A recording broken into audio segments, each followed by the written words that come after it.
On a rain-soaked night, a young mother and her 6-year-old daughter sit huddled together on a park bench, their few possessions packed in worn bags beside them.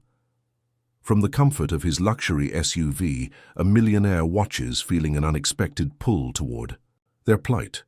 What happens next will change 3 lives forever in ways none of them could imagine. Where are you watching from today? This heartwarming tale of unexpected connections and second chances is just beginning. Don't miss what happens next. Hit that subscribe button and leave a like to follow their journey. The November rain fell in unforgiving sheets across Portland's waterfront district, each drop a tiny hammer against the worn canvas of Bryn Harlow's only umbrella. Her fingers, numb with cold, clutched both the fraying handle and the small, warm hand of her 6-year-old daughter. Night had fallen hours, ego taking with it whatever warmth the day might have offered. "Mommy, I'm cold," Wren whispered, her voice barely audible above the percussion of raindrops. The child's dark curls clung to her pale face, framing eyes too solemn for someone so young. "I know, sweetheart," Bryn replied, forcing brightness into her voice that she didn't feel. "We'll find somewhere soon." 25 years old and homeless. The thought crashed through Bryn's mind with the same relentless persistence as the rain. The eviction notice had come 3 weeks ago, but she'd believed, foolishly, desperately, that something would change. That the extra shifts at the coffee shop would somehow manifest into enough money to cover the back rent. That the scholarship application for veterinary school would magically be approved overnight. That Wren's father would suddenly remember he had a daughter and send the child support he'd never paid. None of those things had happened.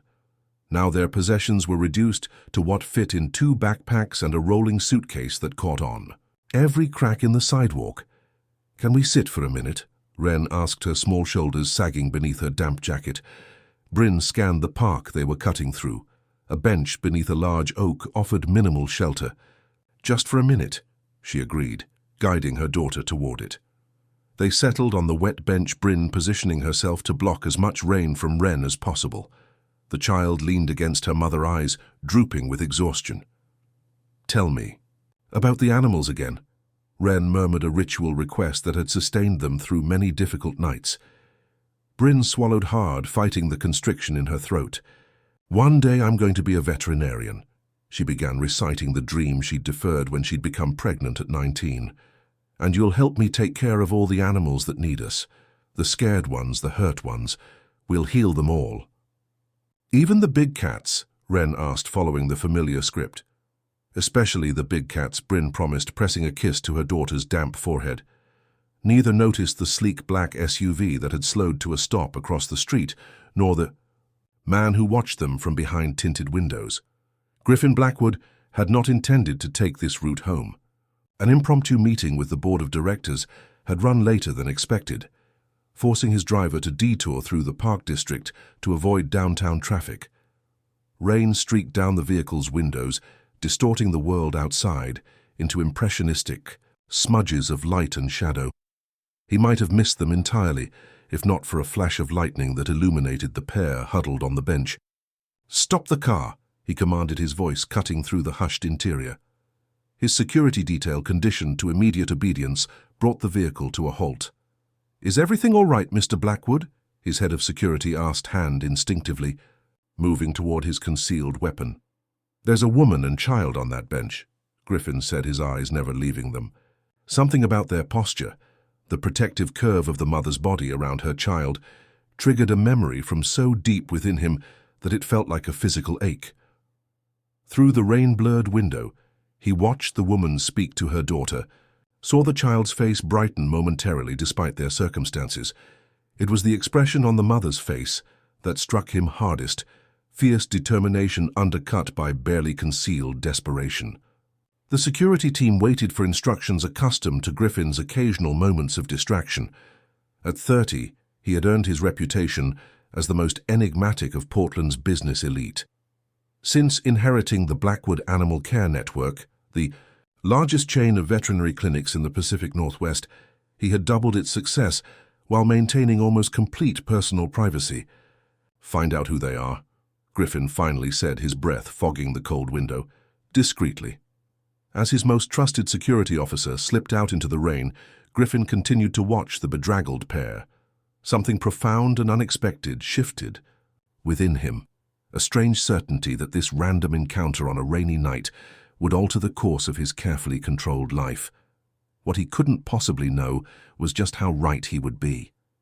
The corporate apartment occupied the entire western wing of the Blackwood Tower's 15th floor. Bryn stood in the entryway, dripping onto imported marble, unable to process the sudden reversal of her circumstances. "This must be some mistake," she said, for the third time to the elegant woman who had introduced herself as Thea Winters. "No. Mistake, Miss Harlow," Thea replied with the same polite efficiency she'd demonstrated since approaching Bryn and Wren in the park 40 minutes earlier. "The apartment is currently unoccupied and at your disposal for as long as needed." Wren had already disappeared into the apartment, her exhaustion temporarily forgotten as she explored with wide-eyed wonder. "But why?" Bryn persisted. "Why would Blackwood Enterprises offer shelter to complete strangers?" Something flickered across Thea's composed features, hesitation perhaps. "The corporation maintains several residential spaces for various purposes. Occasionally they're made available through our community outreach program." The explanation sounded rehearsed, and Bryn might have pressed further if Wren hadn't called out from what appeared to be a bedroom. "Mommy, there's a bed as big as the ocean." Despite her suspicion, Bryn felt a laugh bubble up from somewhere deep inside her. How long had it been since she'd laughed? "Mr. Blackwood is a private person," Thea continued, placing a key card on the entryway table. "But he believes strongly in giving back to the community. The apartment comes with full amenities. The kitchen is stocked, and you'll find new clothing items in the bedrooms that should fit both of you." "Mr. Blackwood arranged all this tonight?" Bryn asked, unable to keep the disbelief from her voice. Thea's answering smile remained pleasant, but revealed nothing. "There's a secure phone on the kitchen counter. My number is programmed into it. Please call if you need anything at all."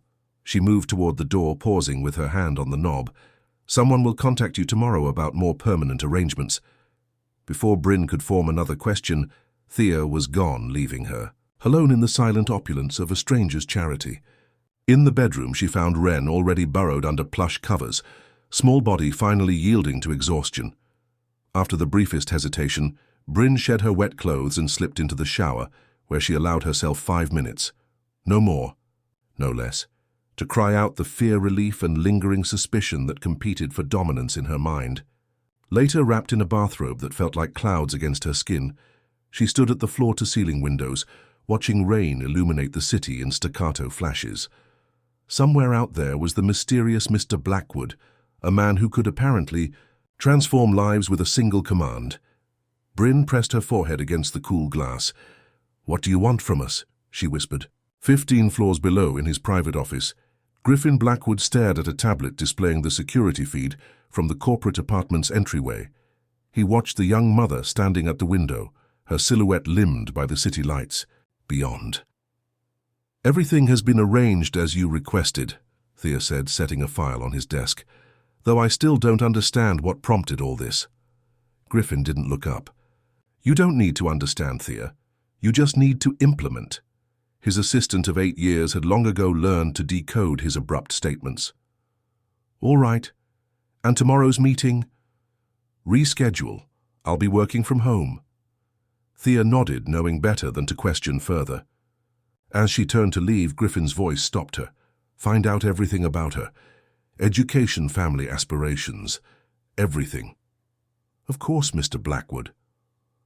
Alone again, Griffin tapped his fingers against the polished surface of his desk, a rare display of restlessness from a man known for his stillness. He couldn't explain even to himself why the sight of this particular woman and child had compelled him to action. He only knew that, as he'd watched them on that bench, a voice inside, him one he typically ignored, had spoken with absolute clarity, "Save them." Absently, his hand moved to scratch behind the ears of the golden retriever that lay at his feet. The animal's presence, a closely guarded secret from all but his innermost circle. "What do you think, Max?" he murmured. "Am I making a mistake?" The dog raised his head, intelligent eyes fixed on his master, then settled back to sleep, a testament to absolute trust. Griffin turned back to the security feed where Bryn Harlow had moved away from the window, disappearing from view. His finger hovered over the button that would shut down the feed, respecting her privacy. But before he pressed it, a smaller figure appeared in the frame, the daughter apparently awakened. He watched as Bryn lifted the child, their silhouettes merging into one as they stood framed by Portland's glittering skyline. Something long, dormant stirred within Griffin, something dangerously close to longing. Bryn stared at the documents spread across the dining table, certain she was hallucinating. "This can't be real," she whispered, fingers hovering over the official letterhead of Portland State University's College of Veterinary Medicine. "It's completely legitimate, Ms. Harlow," Thea assured her, the morning light casting elegant shadows across her features. "The Blackwood Educational Initiative has selected you for a full scholarship to complete your veterinary studies. Additionally, there's a paid internship position at our North Portland clinic." "But I never applied for this scholarship," Bryn countered, though the evidence lay before her. Her previous academic records, even her abandoned application from years ago that she'd never submitted. Thea's expression remained neutral. "The initiative uses various algorithms to identify promising candidates who have faced financial obstacles." "Algorithms," Bryn repeated flatly. "And does this algorithm typically arrange private school acceptance for the candidates' children too?" She gestured to the second set of documents, Wren's admission to Oak Ridge Academy, one of Portland's most prestigious elementary schools. "The program is comprehensive," was all Thea offered in response. From the living room came the sounds of Wren happily engaged with a basket of new art supplies that had mysteriously appeared that morning. The child had adapted to their changed circumstances with the resilience unique to the very young, accepting the apartment as if it had always been theirs. Bryn, however, could not shake her suspicion. "I'd like to thank Mr. Blackwood personally." "I'm afraid that's not possible." "Why not?" "Mr. Blackwood values his privacy. He's not involved in the day-to-day selection of candidates." "But he owns the company, doesn't he? Surely he had to approve this arrangement." Thea gathered her tablet and stood. "The offer expires in 3 days, Ms. Harlow. The spring semester begins in January, which gives you approximately 6 weeks to prepare. The apartment is yours for as long as you need it, regardless of your decision about the scholarship." Bryn followed her to the door. "Why me? There must be thousands of single mothers with dreams of higher education. What made your algorithm choose us?"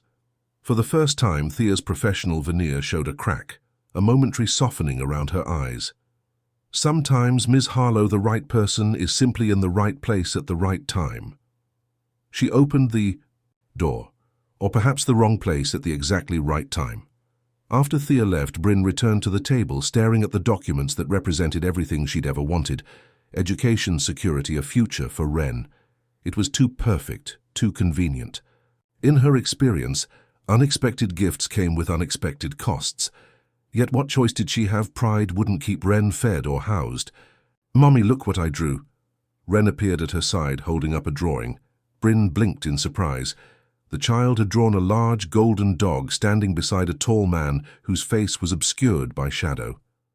"That's beautiful, sweetheart. Who is it?" Wren considered the drawing with a thoughtful tilt of her head. "I don't know his name yet, but he has kind eyes and his dog is magic." "A magic dog?" Bryn smiled, filing away her daughter's peculiar statement as another example of her active imagination. "Uh-huh. The dog helps people find their way home when they're lost." Bryn pulled her daughter close, inhaling the sweet scent of her hair. "And are we lost, little bird?" Wren looked up, her expression suddenly startlingly adult. "Not anymore, Mommy. We're found now." Hours later in his home office, Griffin examined the same drawing which Thea had photographed and sent to him. His fingers traced the outline of the golden retriever, a perfect likeness of Max, who at that very moment lay curled at his feet. "She's never seen us," he murmured. "Not once." Thea, standing by the window, offered no explanation. She'd learned, long ago, that some things defied logical explanation. She accepted the scholarship, she said instead. Griffin nodded, still studying the drawing. And the private investigator's report. Delivered this morning. Her story checks out completely. No criminal history, no substance abuse. Just a young woman who got pregnant her sophomore year of college, lost her scholarship, and has been working multiple jobs to support her daughter ever since. The father left before the child was born. No contact since. Griffin finally looked up. Schedule a meeting with the Dean of Veterinary Medicine. I want to establish a new teaching position. Visiting Professor of Veterinary Pathology.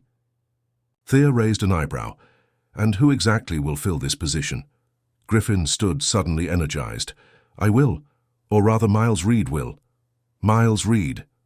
My new alias. Griffin moved to the window, gazing out at the forested expanse of his secluded property. I need to know her Thea, the real her, not someone who feels eternally indebted to Griffin Blackwood. This is unprecedented, Thea observed carefully, and potentially problematic. Griffin turned a rare smile, transforming his austere features. Probably. Do it anyway. As Thea departed, shaking her head at her employer's unexpected behavior, neither she nor Griffin noticed Max watching them with intelligent eyes, his tail thumping gently against the hardwood floor, almost as if he approved of his master's impulsive plan. You look ridiculous, Thea observed, circling Griffin with a critical eye. That's the point, he replied, adjusting the wire-rimmed glasses that completed his transformation. The man who stared back from the mirror bore little resemblance to Griffin. Blackwood, heir to the Blackwood fortune and familiar face in Pacific Northwest business publications. His usually immaculate dark hair had been styled differently, with a deliberately unkempt quality. Contact lenses dulled his distinctive green, eyes to an unremarkable brown, while subtle makeup added years and weathering to his face. The tailored suits he typically wore had been exchanged for the casual academic attire of corduroy pants and a tweed jacket with elbow patches. Professor Miles Reed, Thea read from the identification badge she'd created. Visiting Professor of Veterinary Pathology. She handed it to him with obvious reluctance. I still think this is a terrible idea. Your objection is noted, Griffin replied, clipping the badge to his jacket pocket, and as usual ignored. What happens when she discovers who you really are, because she will Griffin? He paused, considering.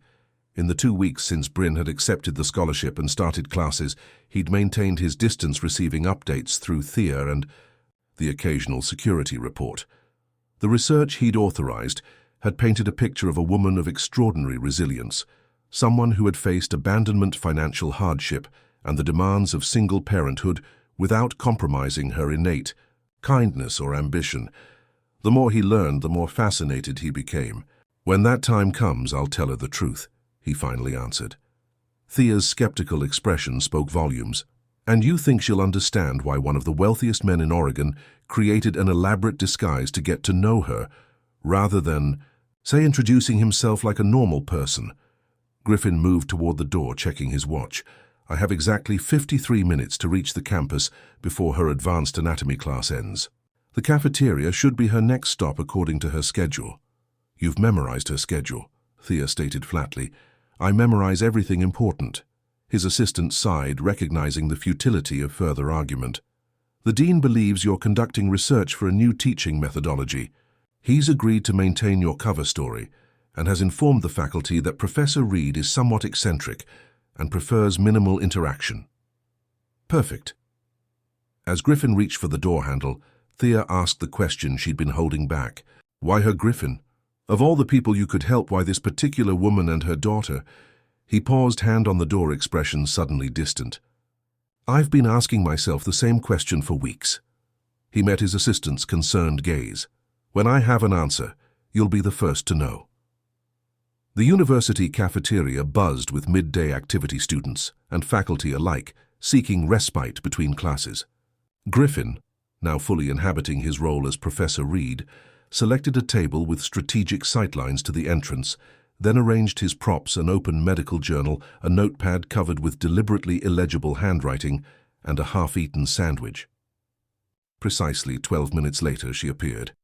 Even in person, Bryn Harlow was exactly as her photographs and files had suggested, Average height auburn hair pulled back in a practical ponytail movements, efficient rather than graceful. Yet something in her bearing commanded attention. Perhaps it was the determined set of her shoulders, or the intensity with which she studied the menu board while waiting in line. Griffin watched her select a salad and coffee, then scan the crowded cafeteria for an available seat. With careful timing, he shifted his belongings to occupy exactly half his table just as she approached. "Excuse me," she said, voice clear above the cafeteria din. "Would you mind if I shared your table everywhere else is full?" Griffin looked up, adopting the slightly distracted air he'd practiced. Oh yes, of course." He gestured to the empty chair across from him. "Please." "Thanks," Bryn replied, setting down her tray.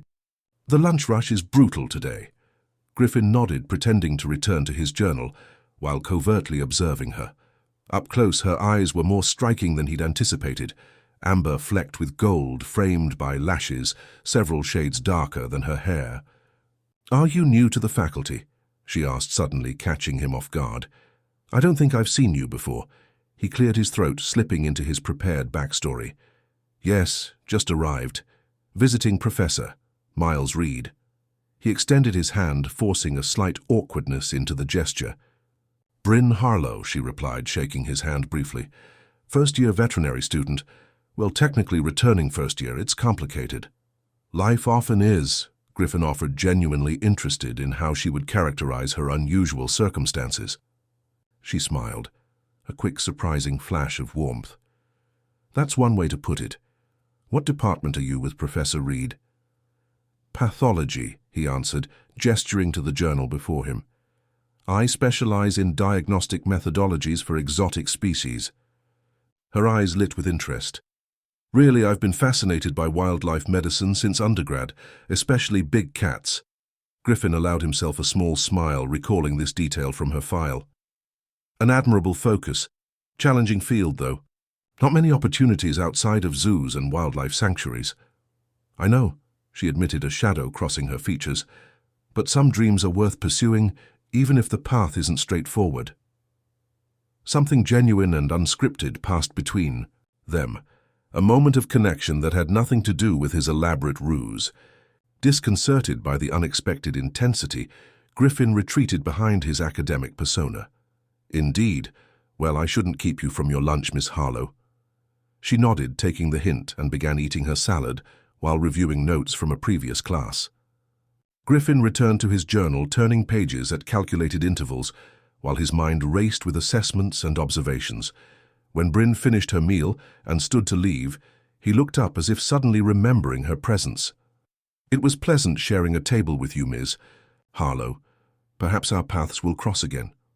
"I'm here most days around this time," she offered with a casual shrug. "The joys of a packed schedule." As she walked away, Griffin watched her go, an unfamiliar sensation expanding in his chest. For the first time in his carefully orchestrated life, he had engaged with someone who had no preconceptions about him, no awareness of his wealth power or the carefully cultivated mystique that surrounded Griffin Blackwood. The experience was both terrifying and exhilarating. Outside the cafeteria, Bryn paused, fishing her phone from her backpack to check for messages from Wren's school. A text from an unknown number appeared on her screen. "Meeting concluded early. Unusual request, check the third-floor anatomy lab. Something there requires your attention." Curious, Bryn changed direction, heading for the anatomy building. She had no way of knowing that across campus, in a secluded courtyard, Griffin Blackwood was already shedding his disguise, a plan forming for their next accidental encounter. For the third time that week, Bryn found herself sharing a cafeteria table with Professor Miles Reed.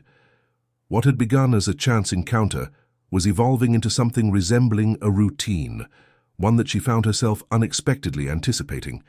"Your enthusiasm for parasitology is disturbing," she teased, watching him devour a sandwich while paging through a journal featuring magnified images of intestinal worms. Miles, as he'd insisted she call him, looked up with mock offense.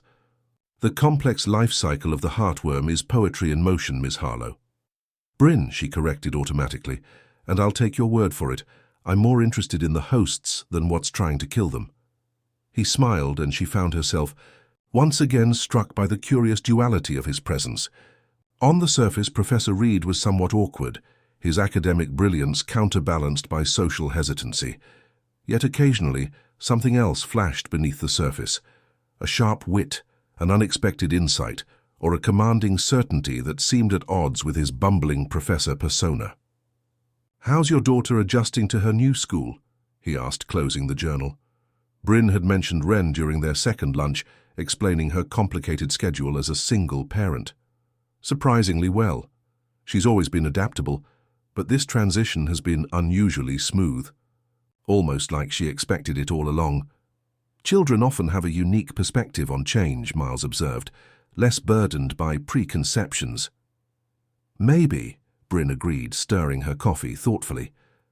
"But sometimes I swear she knows things she couldn't possibly know. Just last night she asked when she'd get to meet the magic doctor." Something flickered across Miles's face, so brief she might have imagined it. Magic doctor. Her latest imaginary friend, I think. She's been drawing him for weeks, always with a golden dog. Miles set down his sandwich, suddenly intent. "Does she describe this person?" Bryn laughed lightly. "Just that he has kind eyes and helps animals. Typical 6-year-old fantasy." She glanced at her watch. "I should go. I promised her I'd be home early today." "Of course." Miles gathered his materials with methodical precision. "Actually, I'm heading toward the parking structure myself. Mind if I walk with you?" Outside, the late afternoon sun cast long shadows across the campus. They walked in comfortable silence until reaching the visitor parking area. "This is me," Bryn said, indicating her recently acquired second-hand sedan, another unexplained benefit of the Blackwood Scholarship, delivered with a note claiming it was standard transportation assistance. Miles hesitated, as if wanting to say something more. "Bryn, I've enjoyed our conversations these past weeks." "Me too," she admitted, surprising herself with her candor. "Perhaps," he began, then stopped, seeming to reconsider. "Never mind.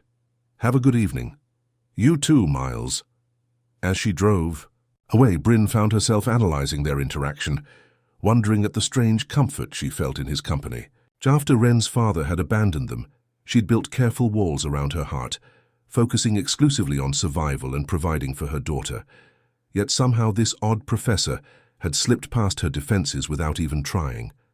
At home, she found Wren in the living room, surrounded by a sea of colored paper and markers. The corporate apartment had become homier over the weeks, populated with their meager belongings and new acquisitions. "Mommy," Wren exclaimed, launching herself into Bryn's arms. "I drew more pictures of the magic doctor today." "Did you now?" Bryn hung up her coat, dropping her backpack by the door. "Let's see." Wren proudly displayed her latest creation, a man standing beside what appeared to be a tiger. He has a big cat too, not just a dog, but the cat is sad because she misses her family. Bryn studied the drawing, noting the increasing detail in her daughter's artistic efforts. The man's face remained shadowed, but his posture conveyed a gentle authority as he stood beside the white tiger. "That's beautiful, sweetie. Is the tiger sick? Is that why she's with the magic doctor?" Wren considered the question seriously. "No, she's scared.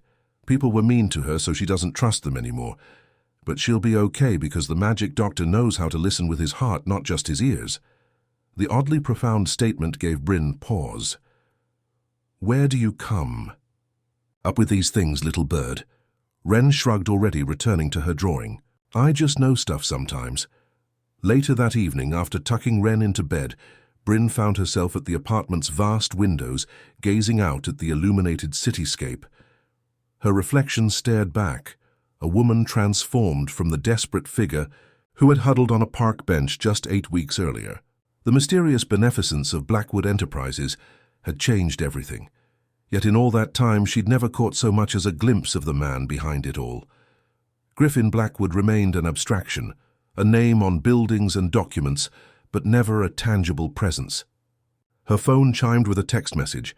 Expecting the nightly check-in from Thea, she was surprised to see Miles's name instead. "Apologies for the late message. There's a new exhibition on big cat conservation at the Natural Science Museum this weekend. Thought you might be interested. Professional development, of course. Bryn smiled, fingers hovering over the screen. After a moment's hesitation, she replied, "Sounds interesting. Ren would love it too. Would Saturday morning work?" The response came almost immediately. "Saturday it is. Looking forward to meeting the artist." Across the city in his penthouse office, Griffin set down his phone, heart racing with unexpected nervousness. Max padded over, sensing his master's agitation, and rested his head on Griffin's knee. "This feels getting complicated, isn't it?" Griffin murmured, scratching behind the dog's ears. On his desk lay Ren's latest drawing, photographed by the apartment's security system and forwarded to him by Thea. The white tiger was a perfect likeness of Luna, the rescue tiger at his private sanctuary, an animal no one outside his inner circle even knew existed. Griffin stared at the child's drawing, a chill running through him. How could a 6-year-old girl he'd never met know about Luna? What else might she know? And most importantly, what would happen when Bryn inevitably discovered that Professor Miles Reed didn't exist? The Museum of Natural Science bustled with weekend visitors, but the exhibition hall dedicated to big cat conservation remained relatively quiet, a fact for which Griffin was profoundly grateful. Maintaining his Miles Reed persona while simultaneously meeting Ren Harlow for the first time required all his concentration. "And this one is a clouded leopard," he explained, kneeling beside the child to point out details in the display. "They have the longest canine teeth relative to skull size of any modern carnivore." Ren studied the exhibit with unusual intensity for a 6-year-old. "Why are their spots shaped funny? They're called cloud markings because they look like clouds," Ren finished triumphantly. "I knew that already." Griffin smiled, charmed despite himself. "I believe you did." From a few feet away, Bryn watched their interaction with curiosity. She'd been apprehensive about including Ren in what might have been construed as a date, but Miles had seemed genuinely interested in meeting her daughter. Now, observing them together, she was struck by their immediate rapport. "She normally doesn't warm up to strangers so quickly," Bryn commented as Miles rejoined her. "Kids are excellent judges of character," he replied, "far better than most adults." They moved through the exhibition, Ren darting ahead to each new display with boundless enthusiasm. When they reached the section dedicated to endangered Bengal tigers, the child froze, staring at a large photograph of a white tiger. "Luna," she whispered, pressing her small palm against the glass. Griffin felt his pulse quicken. "What did you say?" Ren looked up at him, her expression suddenly solemn. "Her name is Luna. She's scared of thunder." Bryn laughed nervously. "Ren has quite the imagination. She names all the animals she sees." But Griffin couldn't laugh it off. The white tiger in his sanctuary, the one he'd rescued from an illegal exotic animal trader 3 years earlier, was indeed named Luna. And she was, in fact, terrified of thunderstorms. "It's a good name," he managed, voice carefully neutral.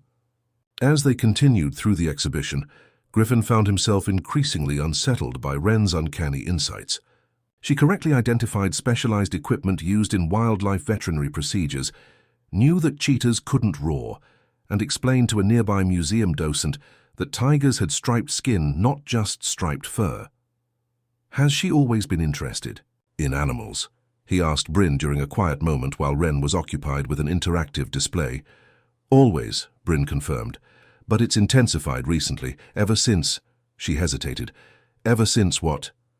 "Ever since we moved into the Blackwood apartment," she admitted.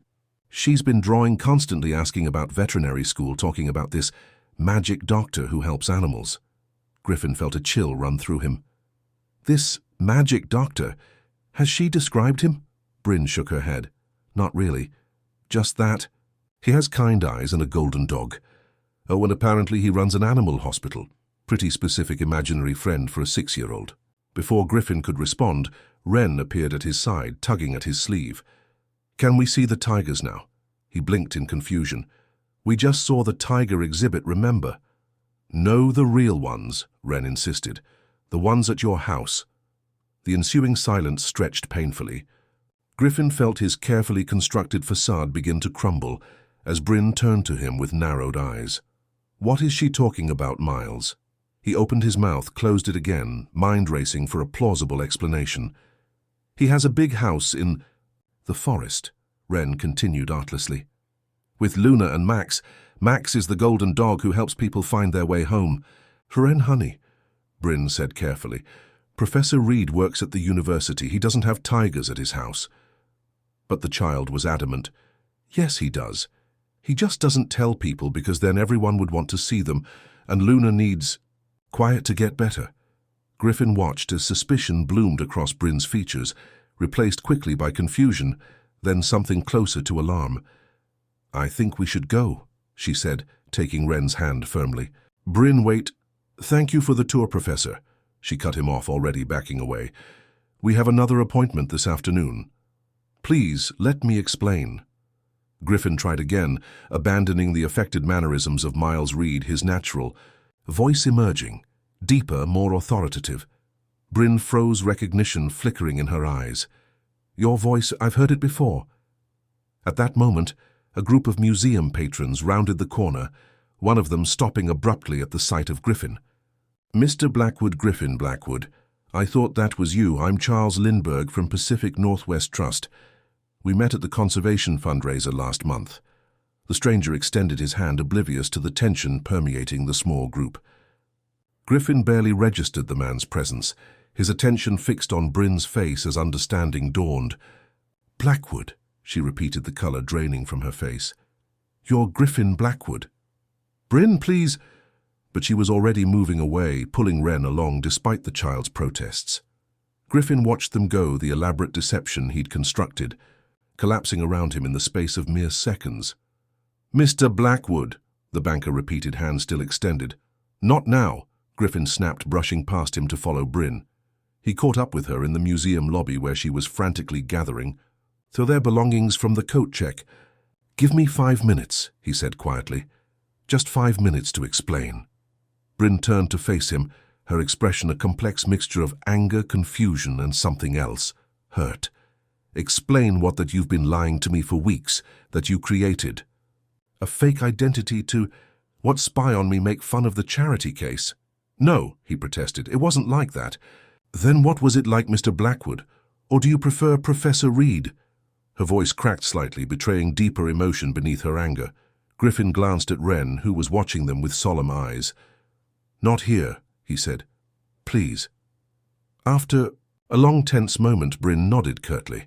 5 minutes outside, they moved to a secluded bench in the museum's sculpture garden Wren directed to explore within sight, but out of earshot. I wanted to know you, Griffin began the prepared explanation. He'd rehearsed countless times, suddenly inadequate.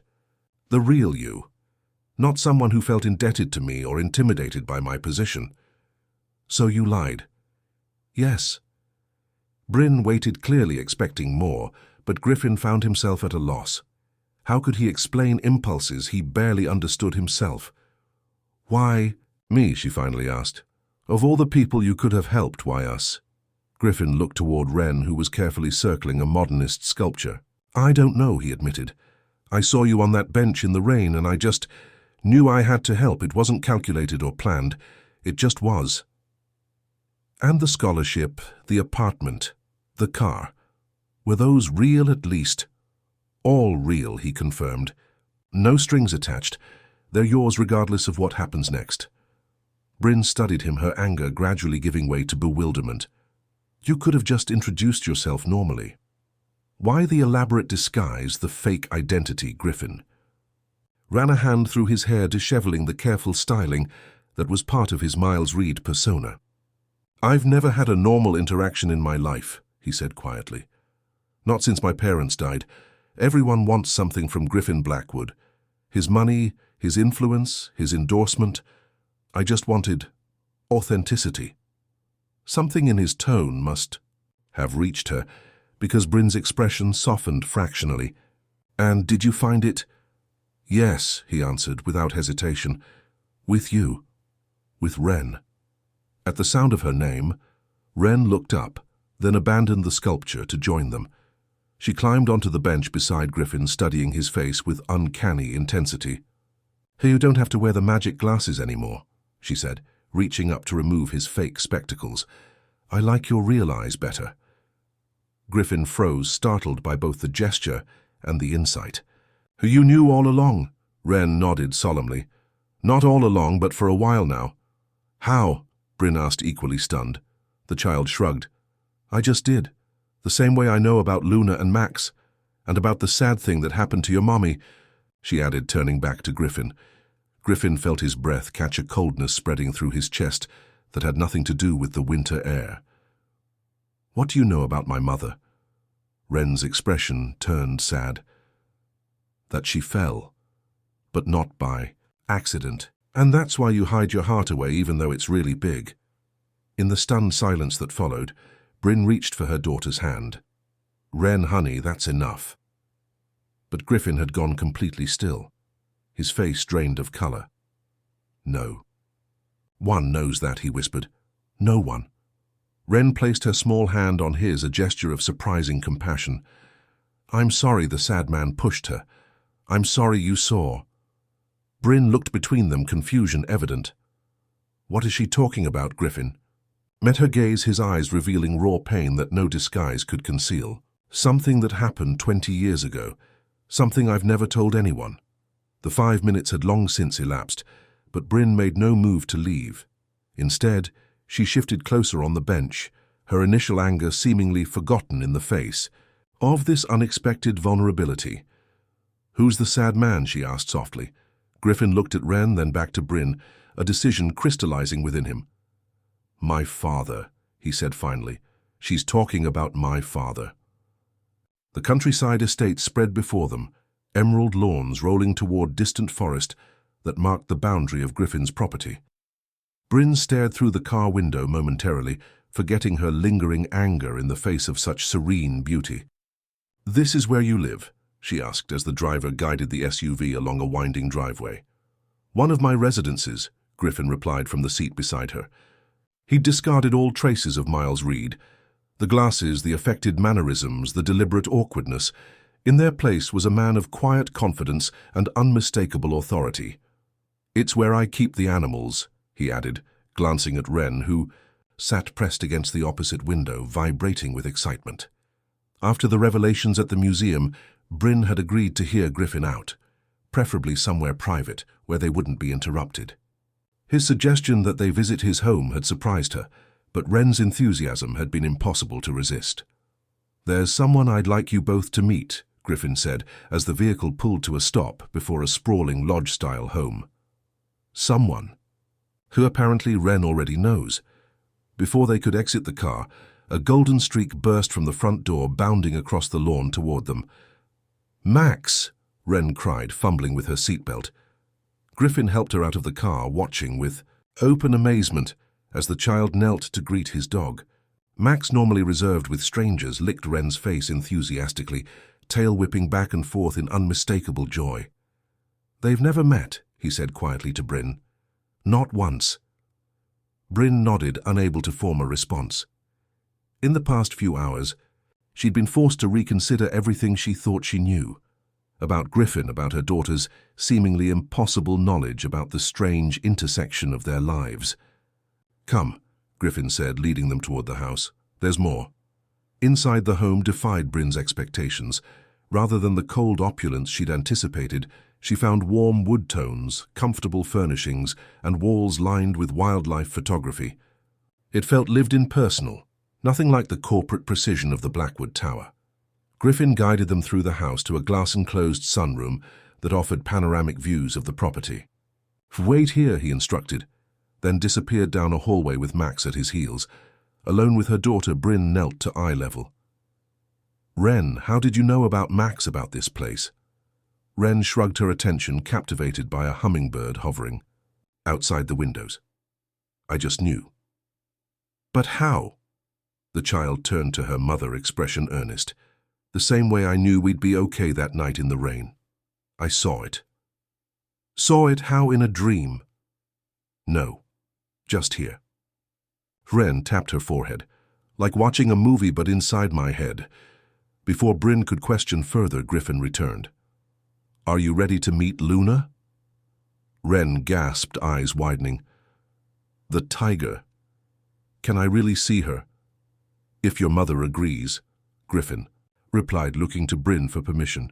She hesitated. "Is it safe?" "Completely.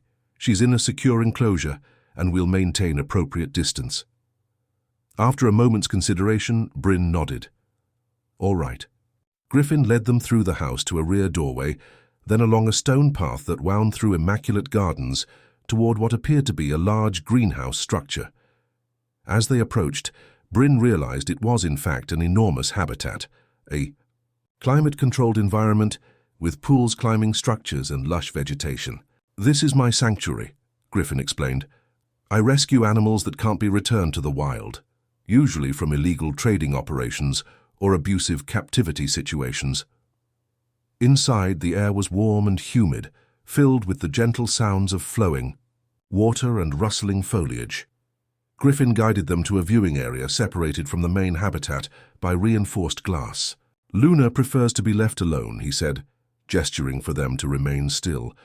"She may not appear right away, but almost immediately a flash of white emerged from behind dense tropical plants, a white Bengal tiger moving with liquid grace toward the viewing area. Bryn gasped despite herself. Even after years of studying animals, the sight of such a magnificent creature up close was breathtaking. "She's beautiful," she whispered. Beside her, Wren pressed her hands to the glass, unafraid. "Hi, Luna," she said softly. "I'm Wren." To Bryn's astonishment, the tiger approached the glass directly opposite her daughter, intelligent eyes fixed on the child. The massive predator settled onto her haunches' tail, curling around massive paws, studying Wren with what appeared to be genuine curiosity. "Extraordinary," Griffin murmured. "She never approaches visitors. Most of my staff have never seen her this close." Wren smiled at the tiger. "She's not afraid because she knows we're friends." The simple statement hung in the air, inexplicable, yet somehow undeniable. After several minutes of this strange communion, Griffin gently suggested they move on, leading them back toward the main house. As they settled in his living room, Bryn found herself unable to remain silent any longer. "Griffin, what's happening here? How does my daughter know things she couldn't possibly know about your dog, your tiger, your mother?" Griffin's expression grew somber. "I don't have an answer for you, but I can tell you that what Wren said about my mother was true, something I've kept hidden for 20 years. Wren had wandered to a bookshelf, examining Griffin's collection, seemingly content to leave the adults to their conversation. "What happened?" Bryn asked quietly. Griffin's gaze drifted to the large stone fireplace where flames danced behind a protective screen. "The official story is that my mother fell down the main staircase at our family estate. An accident, they said. She died instantly." "And the truth." He looked back at her, his eyes reflecting firelight. "I was 10 years old. I heard them arguing. My parents, it wasn't unusual they fought often. I crept to the top of the stairs to listen." His voice grew distant. "I saw my father grab her arm. She pulled away, and then he—" Griffin stopped, swallowing hard. "He pushed her. I saw it clearly. He pushed her and she fell." Bryn felt her breath catch. My God. By the time the authorities arrived, he'd constructed his story. A tragic accident. He didn't know I'd witnessed it. I was too terrified to speak up, and eventually I convinced myself I'd imagined it. That the trauma had corrupted my memory. "But you didn't imagine it," Bryn said softly. "No." Griffin's voice hardened. "I didn't. But without evidence, without witnesses, it remained my word against his. A traumatized child versus a grieving husband. What happened to your father? He built the Blackwood Empire, became one of Oregon's most respected businessmen, died of a heart attack 8 years ago, his secrets intact." Griffin's hands tightened into fists. "I inherited everything. The company, the fortune, the family reputation built on lies." Across the room, Wren had returned her attention to them, listening with an unnerving intensity. "You found something, didn't you?" she asked suddenly. "In the blue box." Griffin's head snapped up, his expression one of pure shock. "What blue box, Wren?" "The one in the wall behind the painting, with the letters and the little gold bracelet." Bryn watched as all colour drained from Griffin's face. He stood abruptly, moving to a wall where an abstract painting hung. With trembling hands he removed it, revealing a small wall safe.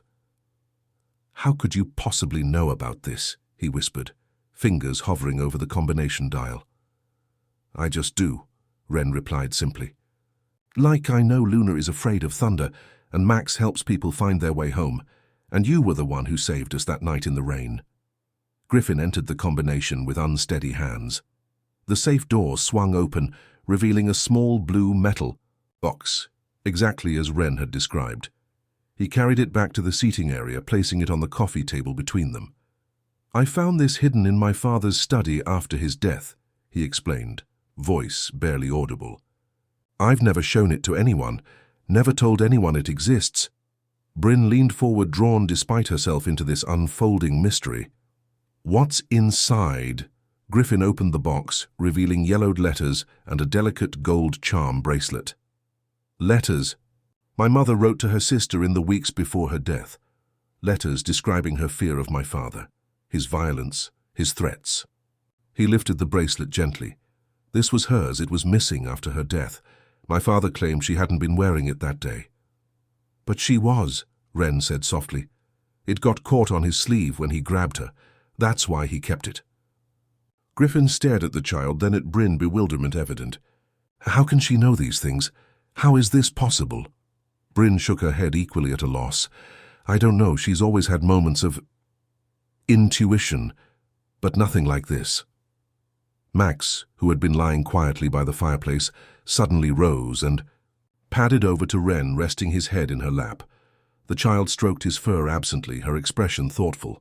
"The sad man, your daddy. He can't hurt anyone anymore," she said to Griffin. "But his secret still hurts you. That's why you have to tell people the truth." Griffin exhaled shakily. "It's not that simple, Wren. It was 20 years ago.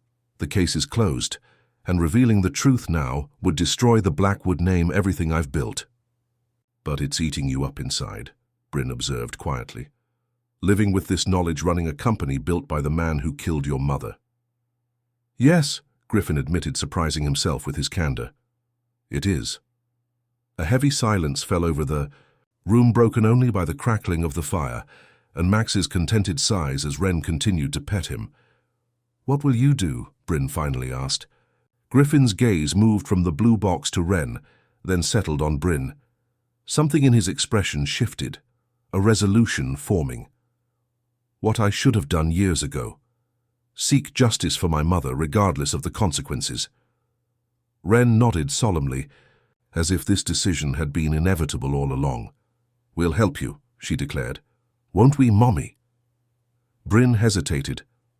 This man had deceived her, created an elaborate charade to insert himself into their lives. Yet in the face of such vulnerability, such raw pain, her anger had dissipated. In its place was something more complex, compassion mingled with a growing certainty that their lives had become intertwined in ways none of them fully understood. "Yes," she heard herself say, "we'll help you." Griffin's expression transformed surprise, giving way to a cautious hope. "Why would you do that after everything? Why would you help me?" Bryn looked at her daughter, this child who somehow knew things beyond explanation, who had drawn pictures of a golden dog and a white tiger before ever seeing them. Then she turned back to Griffin, suddenly certain of her answer. "Because sometimes people find each other for a reason," she said, "and I think we were meant to find you." Rain lashed against the windows of Griffin's city office, creating rivulets that distorted the Portland skyline beyond. Thea stood by the door, her posture rigid with disapproval, as Griffin finished explaining his intentions. "Let me make sure I understand," she said, voice carefully neutral. "You want to reopen a 20-year-old case, accuse your late father, the founder of this company, of murdering your mother, and you're basing this decision partly on the inexplicable knowledge of a 6-year-old child you barely know." When stated so boldly, Griffin had to admit it sounded irrational. "I know how it sounds. Do you?" Thea crossed the room, standing before his desk. "Because from where I'm standing, it sounds like you're willing to destroy everything you've built on the word of a child. who may be unusually perceptive but is hardly a reliable witness to events that occurred 14 years before she was born. It's not just Wren, Griffin countered, opening the blue box that now sat on his desk. It's these letters, the bracelet, the memories I've suppressed for years. Memories from when you were 10 years old, traumatized by your mother's death, Thea pointed out gently. Griffin, I'm not saying you're wrong, but the consequences of pursuing this will be enormous. He leaned back in his chair, acknowledging the truth in her words. I know, but I can't keep living with this knowledge, Thea. I've spent my entire adult life running a company founded by the man who killed my mother, building on a legacy of lies. Have you considered what this will do to the company, to the thousands of people who rely on Blackwood Enterprises for their livelihoods? Of course I have, Griffin replied, a flash of irritation breaking through. But my responsibility to my employees doesn't outweigh my responsibility to the truth, to my mother's memory. Thea's expression softened. What about your responsibility to yourself? You've worked so hard to build something positive from your inheritance, the animal sanctuaries, the clinics that serve underprivileged communities, the research grants, all of that could be jeopardized. Griffin stood moving to the window, watching lightning fracture the darkening sky. Maybe, but sometimes the right path isn't the easiest one. After a long pause, Thea sighed in resignation. What do you need from me? Contact James Mercer. He's the best private investigator in the state. Tell him I want to reopen my mother's case quietly for now. And Ms. Harlow, what role will she and her daughter play in this? Griffin turned from the window. They've already agreed to help however they can. Wren's insights might prove valuable. And is that the only reason you want them involved? Thea asked pointedly. Griffin met his assistant's knowing gaze. No, he admitted. It's not. Be careful, Griffin. You've already deceived this woman once. If you're developing feelings for her— I am, he interrupted. I have. Then you owe her complete honesty from this point forward. No more disguises, no more secrets. Agreed. As Thea departed to make the necessary arrangements, Griffin returned to his desk, staring at the open box containing his mother's letters. For 20 years he'd lived with uncertainty, the terrible suspicion tempered by childish hope that he might have been wrong, that his memory might have been faulty. But Wren's impossible knowledge had shattered that illusion. Somehow, this child had seen what happened that day, not through her eyes but through some inexplicable ability that defied rational explanation. His phone chimed with a text from Bryn. Wren insists we need to meet you at the mansion tonight. Says there's something you need to find. Is this convenient? Griffin stared at the message, a chill running through him. The family mansion, his childhood home where his mother had died, had stood empty for years. He'd never been able to bring himself to sell it, but neither could he bear to live there. I'll pick you up at 7 set, he replied after a moment's hesitation. The Blackwood mansion loomed against the twilight sky, Gothic architecture enhanced by the dramatic storm that continued to rage. Griffin brought the car to a stop at the front entrance, where marble steps led to imposing double doors. This is where you grew up? Bryn asked, peering through rain-streaked windows at the massive structure. So until my mother died, Griffin confirmed. I haven't been back in years.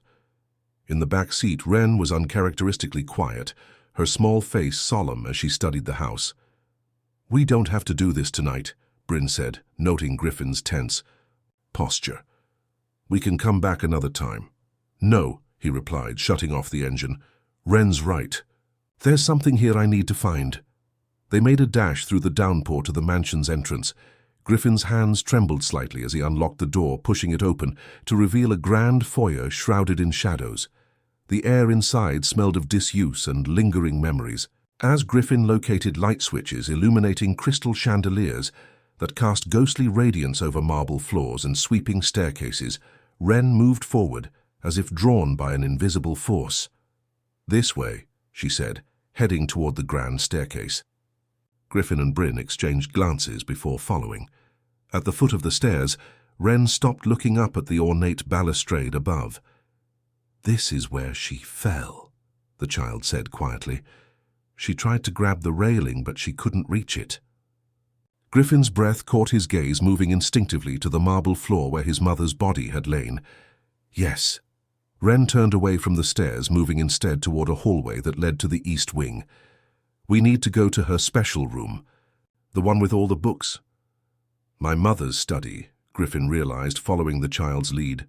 Bryn stayed close to her daughter, equally mystified and concerned by Wren's certainty. How do you know about these places, sweetie?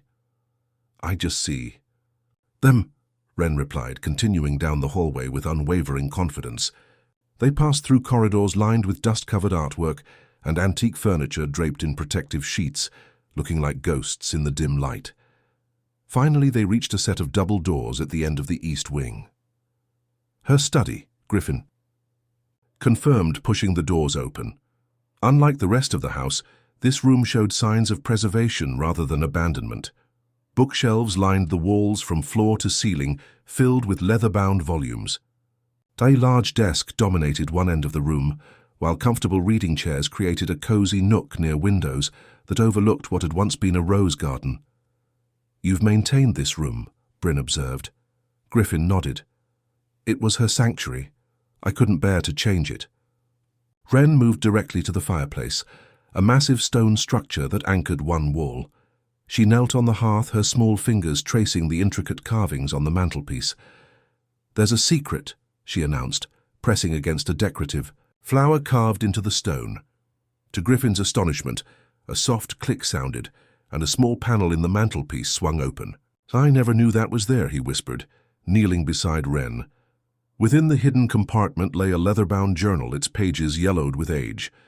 Griffin removed it with trembling hands, opening the cover to reveal elegant handwriting he instantly recognized as his mother's. Her private journal, he said, voice thick with emotion. I never knew she kept one. She hid it here the morning it happened, Wren said. She knew he might look through her desk. Griffin looked at the child, then at Bryn, who appeared equally stunned by this revelation. How could you possibly know that? Wren shrugged. I just do. As Griffin began to leaf through the journal, his expression grew increasingly grim. She documented everything, he said after several minutes. His violence, his threats, his jealous rages. She was planning to leave him, take me and flee to her sister's home in France. The day she died, Bryn asked gently. The very day. Griffin confirmed, closing the journal. According to this, she confronted him with her plans that morning. Said she wouldn't be silenced any longer. He looked up, eyes haunted. My father didn't kill her in a moment of rage. He killed her because she was going to expose his true nature to the world. A heavy silence fell over the room, broken only by the storm raging outside. Thunder crashed directly overhead, and Wren flinched, moving closer to her mother. The journal is your proof, Bryn said finally. Combined with the letters, it creates a compelling case. Griffin nodded, clutching the journal tightly. Yes, it might be enough to convince authorities to reopen the investigation. He looked at Wren with undisguised wonder. How did you know it was here? Before the child could answer, a blinding flash of lightning illuminated the room, followed immediately by a deafening crack of thunder. The mansion's aging electrical system surged, then failed, plunging them into darkness. Stay where you are, Griffin instructed, fishing his phone from his pocket to activate its flashlight. There should be emergency generators, but they may take a moment to engage. As the beam from his phone cut through the darkness, he caught the edge of movement, a figure slipping through the study doors. Who's there? He called sharply, directing the light toward the doorway. But the corridor beyond was empty, showing no sign of an intruder.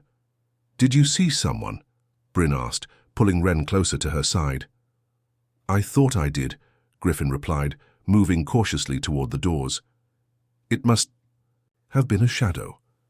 But as he peered into the darkened hallway, a cold certainty settled in his stomach. They were not alone in the mansion, and whoever else was there had heard everything they'd just discovered.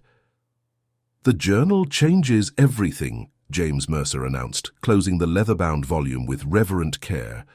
The private investigator, a former homicide detective with a reputation for solving cold cases, had spent the past hour reviewing Catherine Blackwood's documentation in Griffin's home office. "It establishes premeditation," he continued. "Your mother wasn't killed in a moment of rage. She was silenced to protect your father's reputation and fortune." Griffin nodded grimly. "That's my assessment as well." 3 days had passed since their discovery at the mansion. The journal had remained in Griffin's possession, its contents examined only by himself, Bryn, and now Mercer. "What's our next step?" Bryn asked from her position by the window. She'd become increasingly involved in Griffin's pursuit of justice, spending most of her free time at his countryside home while balancing her veterinary studies. Mercer stroked his salt and pepper beard thoughtfully. "We need corroborating testimony, someone who worked in the household at that time, staff who might have witnessed Warren Blackwood's behavior toward his wife."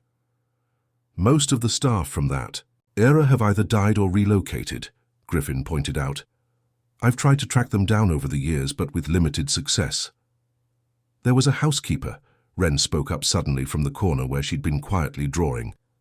"Mrs. Elena." All three adults turned to look at the child. "Elena Vasquez." Griffin remembered brow furrowing. "She was my mother's personal housekeeper. She left immediately after the funeral. I never knew what happened to her." Mercer made a note. "Do you have any information about her last known address, social security number, anything?" "Personnel records would have been maintained by the estate manager," Griffin replied, already reaching for his phone. "Thea can have them pulled from archives." Bryn moved to peer over her daughter's shoulder at the drawing taking shape on her paper. "Wren, how did you know about Mrs. Elena?" The child added careful details to what appeared to be a small house with a red door. "She saw things. She knows the truth." Griffin exchanged glances with Mercer, who arched an eyebrow but remained professionally non-committal about the child's uncanny knowledge. "Locating Mrs. Vasquez will be our priority," the investigator declared, gathering his notes. "In the meantime, Mr. Blackwood, I strongly advise keeping knowledge of the journal limited to those in this room. If word gets out prematurely, evidence could disappear or witnesses might be intimidated." "Agreed," Griffin said, walking the investigator to the door. "How soon can you begin the search?" "I already have," Mercer replied with a thin smile.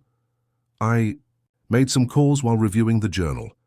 I have contacts in immigration services who can help track her movements if she returned to Mexico after leaving your employment." After seeing the investigator out, Griffin returned to find Bryn and Wren still huddled over the drawing. "What are you creating there, Wren?" he asked, peering at the detailed sketch. "Mrs. Elena's house," the child replied matter-of-factly. "It's yellow inside, even though the outside is white. And she has a lot of bird statues." "Bird statues," Griffin repeated, bemused. "Hummingbirds. They remind her of home." Griffin knelt beside Wren, studying her face with open wonder. "How do you see these things, Wren? How do you know about people and places you've never met or visited?" The child considered the question seriously. "Sometimes they're like memories, but not my memories. They just appear in my head like watching a movie. Other times it's like someone is whispering to me, telling me things I need to know." "Have you always had these insights?" Griffin asked carefully. "Ever since I can remember," Wren replied, returning to her drawing. "But they got stronger after we met you." Bryn and Griffin exchanged glances, neither knowing quite how to respond to this revelation. Before they could pursue it further, Griffin's phone rang, Thea's distinctive ringtone. "I've located Elena Vasquez," she said without preamble when he answered. "She's living in a small town outside Portland, retired but still active in her church community." Griffin felt a surge of hope. "That's excellent news. Can you arrange a meeting?" "Already done. Tomorrow at noon. She's agreed to speak with you at her home." Thea paused. "There's something else. The security system at the mansion registered an unauthorized entry the night you were there. The footage is corrupted, but it's clear someone else was in the house." Griffin's gaze shot to Bryn, recalling the shadowy figure he'd glimpsed. "Any identification?" "Nothing conclusive. But given the timing, I'm concerned this wasn't a random break-in." "Increase security at all properties," Griffin instructed, "and add protection for Bryn and Wren." "Already arranged," Thea confirmed. After ending the call, Griffin briefed Bryn on the security concern. "You really think someone was watching us that night?" she asked unconsciously, drawing Wren closer to her side. I can't dismiss the possibility, Griffin replied. The mansion has been empty for years. The timing is too coincidental. But who would care about reopening a 20-year-old case your father is dead? Griffin moved to the window, staring out at his property. My father had partners, people who helped build Blackwood Enterprises, people who might have known what he did, or at least suspected, and chose to remain silent. People who benefited from his secrets, Bryn concluded, understanding dawning. Exactly. And people who might still have much to lose if the truth comes to light. On the floor, Wren continued her drawing, adding a small figure to the front porch of the house, an elderly woman with silver hair and kind eyes. In the background, barely visible, she sketched another figure watching from a car parked across the street. The following day, Griffin's vehicle pulled up before a modest bungalow with a bright red door, exactly matching Wren's drawing. Despite the winter chill, the small front garden showed signs of careful tending, with dormant rose bushes neatly pruned and ceramic planters arranged along the porch. This is it, Griffin said, double-checking the address Thea had provided. Just like in my picture, Wren observed from the back seat, unsurprised. Bryn had insisted on accompanying Griffin for this crucial meeting, and where Bryn went, Wren followed. Now the three of them approached the front door, where Griffin pressed the doorbell with barely concealed nervousness. The woman who answered was in her 70s, with silver hair pulled into a neat bun, and eyes that still sparkled with intelligence. She studied Griffin for a long moment, her expression softening with recognition. El Niño Blackwood, she murmured. How you have your mother's eyes. Mrs. Vasquez, Griffin replied, his voice uncharacteristically emotional. Thank you for agreeing to see us. She opened the door wider, gesturing for them to enter. I have been waiting for this day, she said, her accent still pronounced despite decades in America. For 20 years I have been waiting. Inside the home was exactly as Wren had described. Modest furnishings, but immaculately kept, with yellow walls, and dozens of hummingbird figurines displayed on shelves and tabletops. My wife Bryn and her daughter Wren. Griffin introduced the words my wife slipping out unconsciously. If Bryn noticed the error, she gave no indication, extending her hand to the elderly woman with a warm smile. Thank you for speaking with us, Mrs. Vasquez. Elena, please, she corrected, leading them to a comfortable sitting area. Her gaze lingered on Wren, who was already examining the hummingbird collection with fascination. Such a special child, she observed quietly. More than you know, Griffin agreed. Once they were seated with cups of fragrant coffee, Elena's expression grew serious. You have come about your mother? Yes, Griffin confirmed. I've recently discovered evidence that suggests her death was not an accident. It was never an accident, Elena stated firmly. Never. Your father pushed her. This I know because I saw it with my own eyes. The blunt confirmation sent a shock through Griffin. You were there. Elena nodded, her hands trembling slightly as she set down her cup. I was coming up the service stairs with fresh towels. The door to the main hall was ajar. I heard them, arguing. Your father was in a terrible rage because your mother had threatened to leave him to take you away. And you saw the push? Bryn asked gently. See. He grabbed her arm when she tried to walk away, and when she pulled free, he pushed her with both hands. It was not an accident, not a moment of carelessness. He meant to harm her. Griffin leaned forward, intent. Why didn't you come forward at the time, tell the police what you saw? Pain flickered across Elena's weathered features. I was an immigrant with uncertain status. Your father knew this. After it happened, while your mother still lay on the marble floor, he saw me watching from the service door. He came to me later and made it very clear if I spoke a word I would be deported, separated from my children who were born here. And he would ensure I was blamed. Say that I had left water on the stairs, causing her to slip. He threatened you. Griffin summarized, anger building within him. Not just me, my family. Elena's gaze grew distant with painful memories. I had 3 children, all under 10 years old. What choice did I have? I took the money he offered and disappeared. Money, Bryn repeated. A severance package, he called it. Enough to buy this house, to give my children stability. Elena looked directly at Griffin. I have lived with this shame for 20 years. Each night I pray to your mother for forgiveness." Griffin reached across the coffee table, taking the elderly woman's hands in his. "There's nothing to forgive. You protected your family. My mother would have understood that." "Perhaps," Elena conceded, "but now I am ready to speak the truth. My children are grown. I am old. What can they do to me now?" "Are you willing to make an official statement?" Griffin asked, "to help us reopen the case?" "This is why I agreed to see you," Elena confirmed. "It is time for the truth to be known." As they continued discussing the practicalities of Elena's testimony, Wren wandered back to the group, carrying a small crystal hummingbird. "This one was from my mother," Elena explained, smiling at the child. "The only thing I brought with... I'm from Mexico." Wren studied the figurine, then looked up at the elderly woman with solemn eyes. "You don't have to be afraid anymore, but you should still be careful. The man in the grey car is watching your house." Griffin tensed immediately. "What man, Wren?" "The one who followed us from your house," the child replied calmly. "He's been sitting in his car across the street since we arrived." Eleanor moved to her front window, carefully adjusting the curtain to peer outside. There is, indeed, a grey sedan parked across the street. I have never seen it before. Griffin pulled out his phone to alert his security team, while Bryn gathered Wren close. "We should leave," Bryn suggested. "We're putting Elena at risk by being here." But the elderly woman shook her head firmly. "No, I have been silent. Too long. I will not be intimidated again." She turned to Griffin. "Your father had a partner, a man who helped him build the company who may have known what happened that day." "Victor Redding," Griffin supplied. "My father's oldest friend and business partner." "Yes," Elena confirmed. "He came to the house that day after it happened.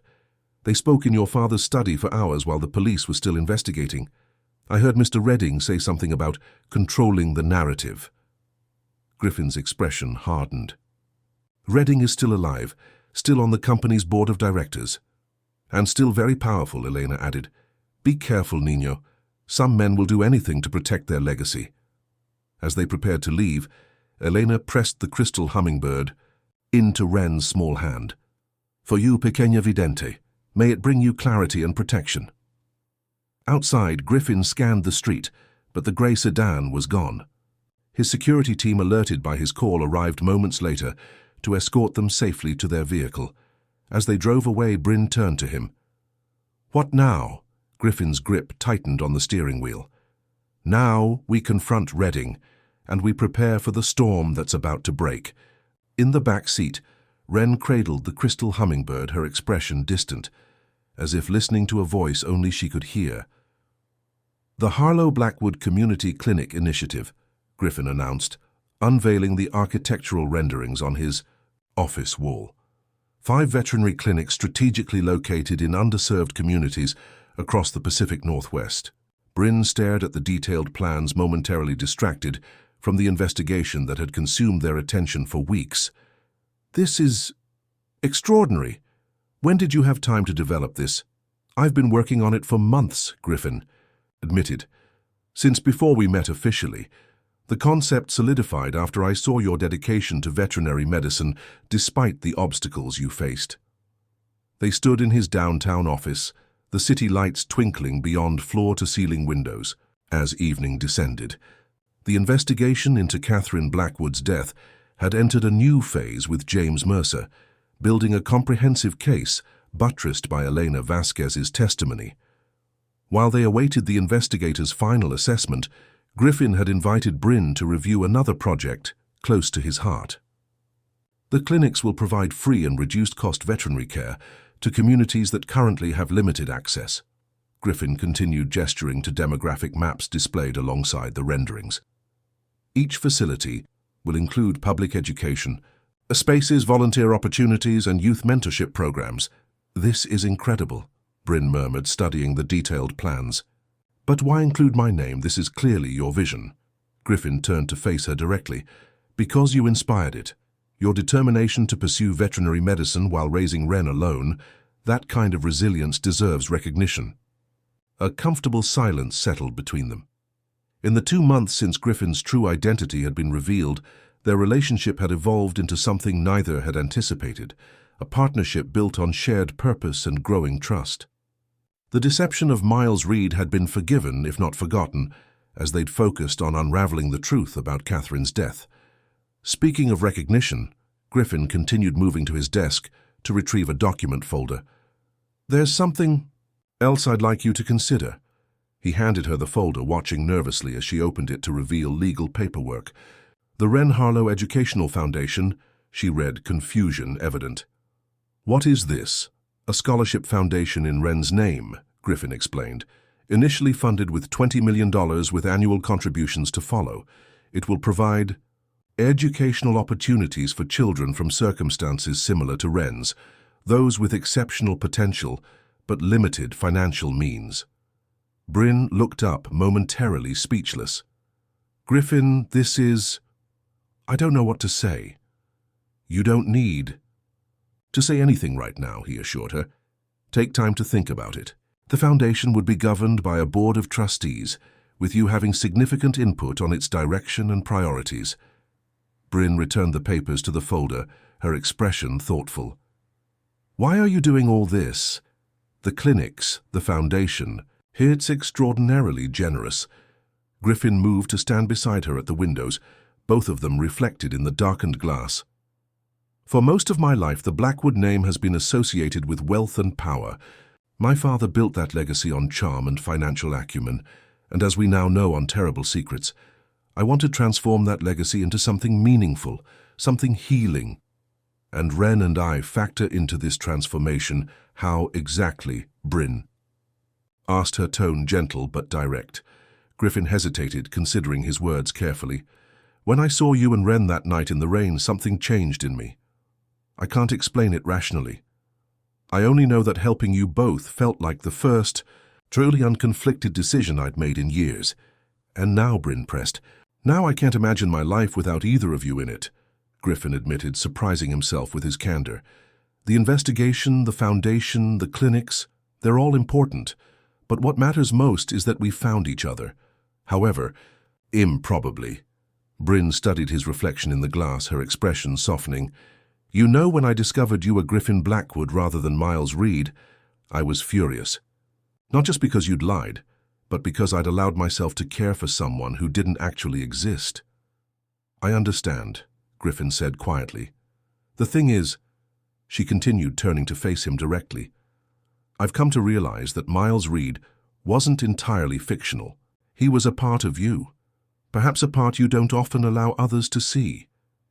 "The less guarded part," Griffin acknowledged. "The version of me that existed before wealth and responsibility complicated everything." "Exactly. And that's the part of you that Wren connected with immediately. The part that I..." She paused, seeming to reconsider her words. "The part that you what..." Griffin prompted, heart racing with sudden anticipation. "The part that I fell in love with," Bryn finished simply, "both as Miles and as Griffin." For a moment, Griffin stood perfectly still, absorbing her words. Then, with deliberate care, he reached for her hand. "I love you too," he said, the declaration both terrifying and liberating. "Both of you, more than I thought possible." The kiss that followed was gentle, a tentative exploration transformed quickly into something deeper. When they finally separated, both slightly breathless, Bryn leaned her forehead against his chest.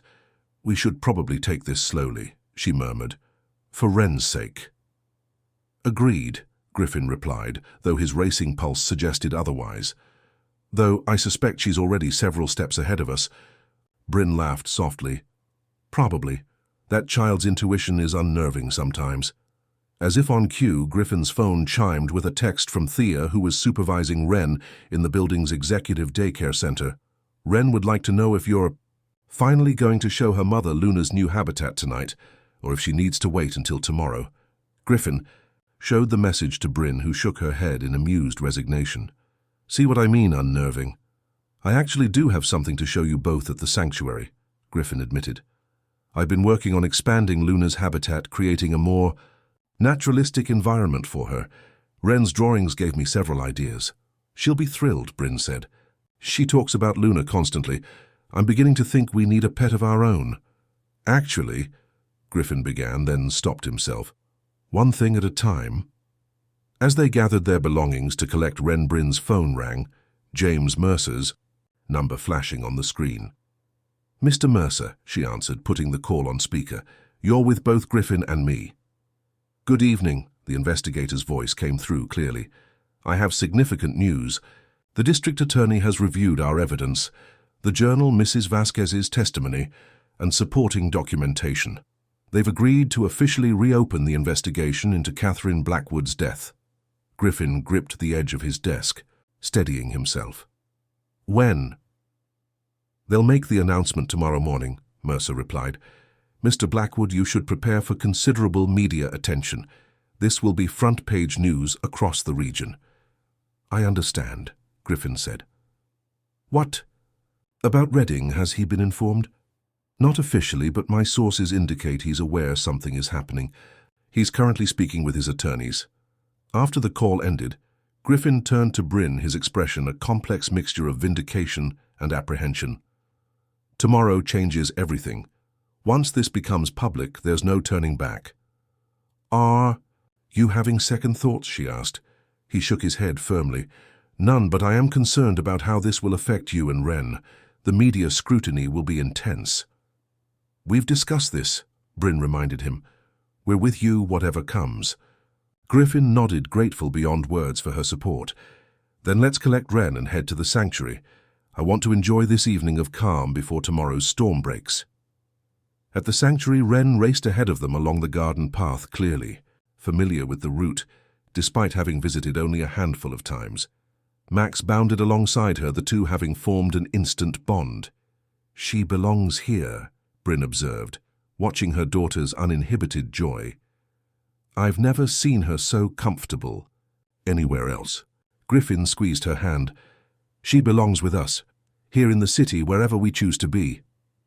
The expanded tiger habitat drew gasps of appreciation from both Bryn and Wren. Griffin had incorporated elements of a natural Bengal tiger environment, a flowing stream, varied terrain, climbing structures, and dense vegetation for privacy. "It's beautiful," Bryn said, genuinely impressed. "Luna must love it." "She's still adjusting," Griffin explained. "Change is difficult for animals who've experienced trauma, but she's exploring more each day." As if summoned by their discussion, the white tiger emerged from the foliage, padding gracefully toward the viewing area, where Wren stood pressed against the glass. "Hi, Luna," the child whispered, fogging the barrier with her breath. "Do you like your new home?" To Griffin's continued amazement, the normally reclusive tiger approached the glass directly opposite Wren, studying the child with evident curiosity. After a moment, Luna settled onto her haunches, massive paws tucked beneath her chest, content to simply observe the young visitor. "Their connection is remarkable," Griffin murmured to Bryn. "I've never seen Luna so responsive to anyone." "Wren has always had a way with animals," Bryn replied. "It's part of what makes her special." As they watched this silent communion between child and tiger, Griffin's phone vibrated with an incoming call. Seeing Thea's number, he stepped away to answer. "What is it?" he asked, immediately alert to the tension in his assistant's voice. "Griffin, there's been a development. Victor Redding has called an emergency board meeting for tomorrow morning. He's moving to have you temporarily removed as CEO pending investigation into reckless allegations that threaten company stability." Griffin processed this information rapidly. "He's trying to get ahead of the DA's announcement." "Exactly. And he may have the votes to succeed. Several board members have already aligned with him." "Understood. Schedule a press conference for 8 a.m. before the board meeting. I want to control the narrative." After ending the call, Griffin returned to find Bryn watching him with concern. "Bad news." "Predictable news," he corrected. "Redding is making his move." He explained the situation briefly, conscious of Wren's presence, just a few feet away, still entranced by Luna. "What will you do?" Bryn asked. Griffin's expression hardened with resolve. "What I should have done 20 years ago. Tell the truth, whatever the consequences." Wren turned from the glass, her small face suddenly serious. "The storm is coming," she announced. But we'll be okay, all of us. Her certainty, delivered with such calm conviction, provided unexpected comfort. Griffin knelt to her level, struck once again by the wisdom in her young eyes. "How can you be so sure?" he asked. Wren placed her small hand against his cheek, the gesture surprisingly maternal. "Because light always wins against shadows. My mummy taught me that." Griffin looked up at Bryn, who watched them with glistening eyes. In that moment, surrounded by the small family that had unexpectedly become his own, he found the strength he would need for the battle ahead. "Then we have nothing to fear," he declared, rising to his feet, "because we have the truth on our side, and each other." As they left the sanctuary, the white tiger followed their movement from behind the glass, watchful and attentive, a silent guardian marking their path into the gathering darkness. Media vans clogged the street outside Blackwood Tower, reporters jostling for position beneath the building's imposing glass facade. Inside the executive conference room, Griffin adjusted his tie, reviewing his prepared statement one final time. "The board members are gathering in the main boardroom," Thea reported, entering with a tablet clutched to her chest. "Redding has already started lobbying for votes." "Let him," Griffin replied, his calm belying the tension evident in his posture. "This was never about maintaining control of the company." "Maybe not, but your position as CEO gives you the platform and resources to effect real change," Thea countered. "Your environmental initiatives, the animal welfare programs, the community clinics, all of that could be jeopardized if Redding takes control." Griffin acknowledged this with a nod. "Which is why we have contingency plans in place. Regardless of what happens with the board, my personal foundation will continue funding the projects that matter most." "And what about the people who depend on you?" Thea asked quietly. "The employees whose livelihoods are at stake." Before Griffin could respond, the conference room door opened again, revealing Bryn. She wore a simple but elegant charcoal suit, attire more formal than her usual style, selected deliberately for this pivotal day. "Am I interrupting?" she asked, noting the intensity of their discussion. "Not at all," Griffin assured her, moving to her side. "Is Wren settled?" "Yes.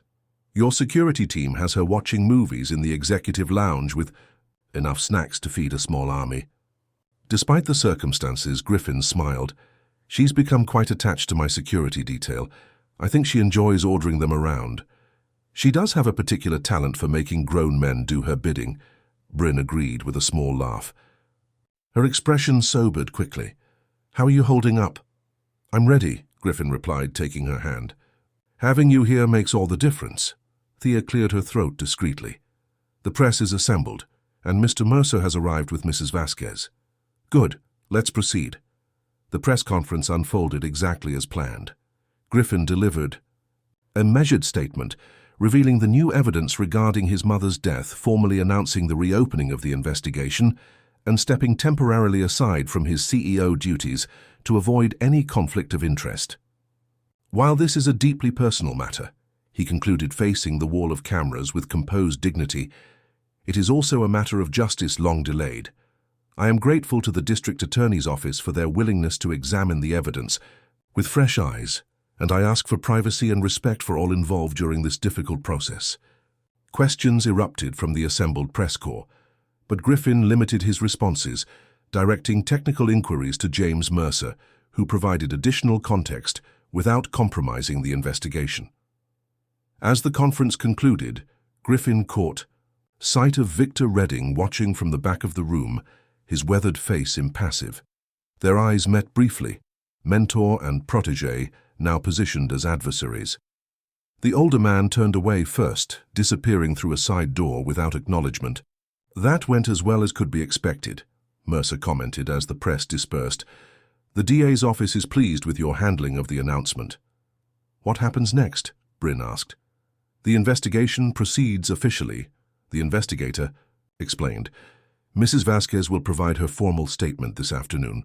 Forensic accountants will examine financial records from the period surrounding Catherine's death, and architectural experts will re-evaluate the physical evidence from the staircase where she fell." Griffin nodded, processing this information. "And the board meeting begins in 30 minutes, Thea supplied. "You're not obligated to attend given your temporary step back." Nevertheless, I'll be there, Griffin declared. I want to look each board member in the eye when they cast their votes. The boardroom of Blackwood Enterprises embodied corporate power, mahogany table gleaming beneath recessed lighting leather chairs arranged with mathematical precision, the Portland skyline framed by floor-to-ceiling windows. 14 board members occupied their designated seats, conversations quieting as Griffin entered with Bryn at his side. Victor Redding occupied the chairman's position at the head of the table, a role he'd maintained even after semi-retirement. At 72, he remained an imposing figure, his silver hair and tailored suit conveying authority born of decades in the corporate arena. Griffin, he acknowledged coolly. And Ms. Harlow, I presume. This is a closed board meeting. I'm afraid I must ask your guest to wait outside. Ms. Harlow stays, Griffin replied firmly, as my counsel. Legal counsel, I wasn't aware she was. An attorney, Redding observed, thin smile failing to reach his eyes. Personal counsel, Griffin clarified, holding the older man's gaze. And future member of the Blackwood family. A murmur rippled around the table at this implicit announcement. Bryn squeezed Griffin's hand in silent support, though they'd not yet formalized any engagement. Very well, Redding conceded. We have serious matters to address regarding the stability and reputation of this company. What followed was corporate theater at its most calculated, Redding presenting a motion to temporarily relieve Griffin of his CEO responsibilities, citing actions detrimental to shareholder confidence and pursuit of personal vendetta at corporate expense. Griffin listened without interruption, his expression revealing nothing as several long-time board members voiced support for Redding's position. When finally invited to speak, he rose with deliberate calm. I have already voluntarily stepped aside. During the investigation, he began, but let me be clear about what's happening here. This motion isn't about protecting the company. It's about protecting those who may have been complicit in covering up my mother's murder. That's outrageous, Redding interjected. You're making unfounded accusations. Am I? Griffin countered, removing a document from his breast pocket. This is a sworn statement from Elena Vasquez, my mother's housekeeper. She testifies that you arrived at the mansion immediately after my mother's death, before the police investigation was complete. That you and my father spoke privately for hours, and that you specifically discussed controlling the narrative. Color drained from Redding's face. The confused recollections of a household servant from 20 years ago hardly constitute evidence. Perhaps not conclusively, Griffin conceded. But combined with my mother's journal documenting my father's abuse, her plans to leave him, and her fear that he might harm her, they paint a compelling picture. He turned to address the full board. Some of you have served Blackwood Enterprises for decades. Some of you worked alongside my father and Mr. Redding from the beginning. I'm not suggesting you knew about my mother's murder, but I am asking you to consider why Mr. Redding is so determined to silence this investigation. This is slander. Redding snapped, mask of composure slipping. I was your father's closest friend, your mentor. I've guided this company through. You were present at our home the day my mother died, Griffin interrupted. You helped craft the accident narrative. You've held power in this company ever since ensuring the truth remained buried. You have no proof of these allegations, Redding insisted, though his confidence had visibly wavered. Not yet, Griffin agreed, but the investigation will proceed regardless of today's vote. And I promise you this, if evidence emerges that you were complicit in covering up my mother's murder, no boardroom maneuver will protect you. Silence descended over the room as board members exchanged uncomfortable glances. Even those who had initially supported Redding seemed unsettled by Griffin's direct accusations. I move that we table this motion until the investigation provides more clarity, suggested Janet Chen, a newer board member with no historical ties to Warren Blackwood. Acting precipitously may cause more damage than benefit. I second that motion, added another member quickly. Redding's jaw tightened visibly, but he was bound by corporate protocol. Those in favor of tabling the motion to remove Griffin Blackwood as CEO pending further information. Hands rose around the table, 9 of 14, a clear majority. Redding's gaze darkened as he counted the votes. Motion tabled, he announced. tersely. "This meeting is adjourned." As board members filed out, Redding remained seated, staring at Griffin with undisguised hostility. When only the three of them remained, he finally spoke. "You're making a grave mistake, Griffin. Some ghosts are better left undisturbed." "I'm not afraid of ghosts," Griffin replied evenly, "only of living with lies." "Your father built this company from nothing," Redding continued, voice hardening. "Everything you have, your wealth, your position, your precious animal sanctuaries, all of it exists because of what he created. And my mother died because of what he destroyed," Griffin countered. "No empire is worth that price." Redding rose, gathering his papers with deliberate slowness. "You think you want justice, but what you're really seeking is absolution, freedom from the guilt of your own silence. You were there that day too, weren't you? You saw what happened and said, 'Nothing.'" The accusation struck Griffin like a physical blow. "I was 10 years old enough to understand what you witnessed, old enough to speak the truth then rather than excavating painful history decades later." Redding moved toward the door, pausing beside Bryn. "Miss Harlow, I hope you understand what you're aligning yourself with. The Blackwood name carries a weight that crushes those who bear it." After he departed, Griffin sank into a chair, the confident demeanor he'd maintained throughout the confrontation finally crumbling. "He's wrong," Bryn said firmly, kneeling beside him. "You were a child, Griffin. No one expects a terrified 10-year-old to stand against his father." "But I've spent 20 years knowing the truth and doing nothing," Griffin replied, voice hollow. "Building on my father's legacy, accepting the benefits of his position." "And now you're setting things right," Bryn reminded him. "That's what matters." Griffin looked up, meeting her steady gaze. "Redding knows something. His desperation to shut down this investigation goes beyond protecting my father's memory. You think he was more directly involved?" "I don't know, but I intend to find out." They were interrupted by Thea, who entered with urgency. "Griffin, there's a situation. Wren is missing." "What?" Bryn stood abruptly, alarm flashing across her. "Features." "What do you mean, missing?" "Security stepped outside during a shift change. When they returned to the lounge, she was gone. They're searching the building now." Griffin was already moving toward the door, pulling out his phone to contact. "Head of security. When was she last seen?" "Approximately 15 minutes ago," Thea replied, struggling to keep pace. "The security cameras on that floor experienced a brief outage, possibly deliberate." Cold dread settled in Griffin's stomach. "This isn't a coincidence. Not today, not after the press conference and board meeting." "You think someone took her?" Bryn asked, voice tight with controlled panic. "I think someone wants to send me a message," Griffin replied grimly, "and they've chosen the most effective way possible." As they rushed toward the executive elevator, Griffin's phone chimed with an incoming text from an unknown number. He opened it to find a photo of Wren sitting calmly in what appeared to be the back seat of a car, holding her crystal hummingbird figurine. The accompanying message was brief, but chilling.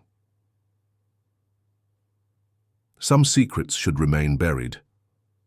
Choose carefully, or she'll pay the price for your crusade.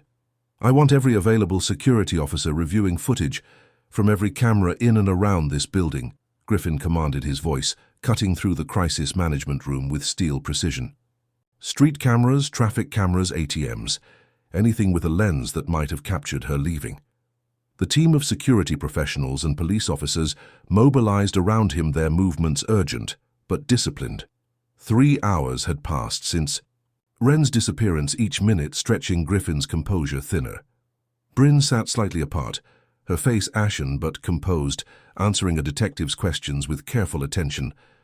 Her studied calm belied the terror Griffin knew she must be feeling, the same terror that threatened to consume him. "Mr. Blackwood," James Mercer approached, voice lowered. "A word in private." They stepped into an adjoining conference room, where the investigator's expression grew grave. The technical team traced the phone used to send the message. "It's a burner activated today, but we got one ping before it went dark. Waverly Heights." "Waverly Heights," Griffin repeated. "That's where Victor Redding lives," Mercer confirmed. "In the gated community overlooking the river." Griffin's jaw tightened. "That doesn't prove he's involved.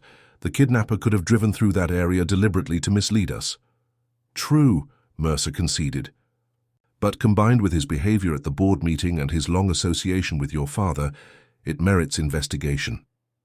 Agreed. But we need to be certain. Wren's safety has to be our priority. Which is why I've already dispatched an unmarked vehicle to monitor Redding's residence, Mercer explained. Perfect. Keep me updated on any movement, Griffin instructed. And Mercer, no one approaches Redding directly without my authorization. If he is behind this, I don't want him spooked. As they returned to the crisis center, Thea approached with a tablet displaying security footage. We found something. Look at this sequence from the service corridor near the executive lounge. The grainy footage showed a maintenance worker pushing a cart past the security checkpoint. Nothing seemed unusual until Thea froze the frame and zoomed in on the cart, revealing a small shape concealed beneath cleaning supplies. That's not one of our regular maintenance staff, Griffin noted, studying the figure. Run facial recognition.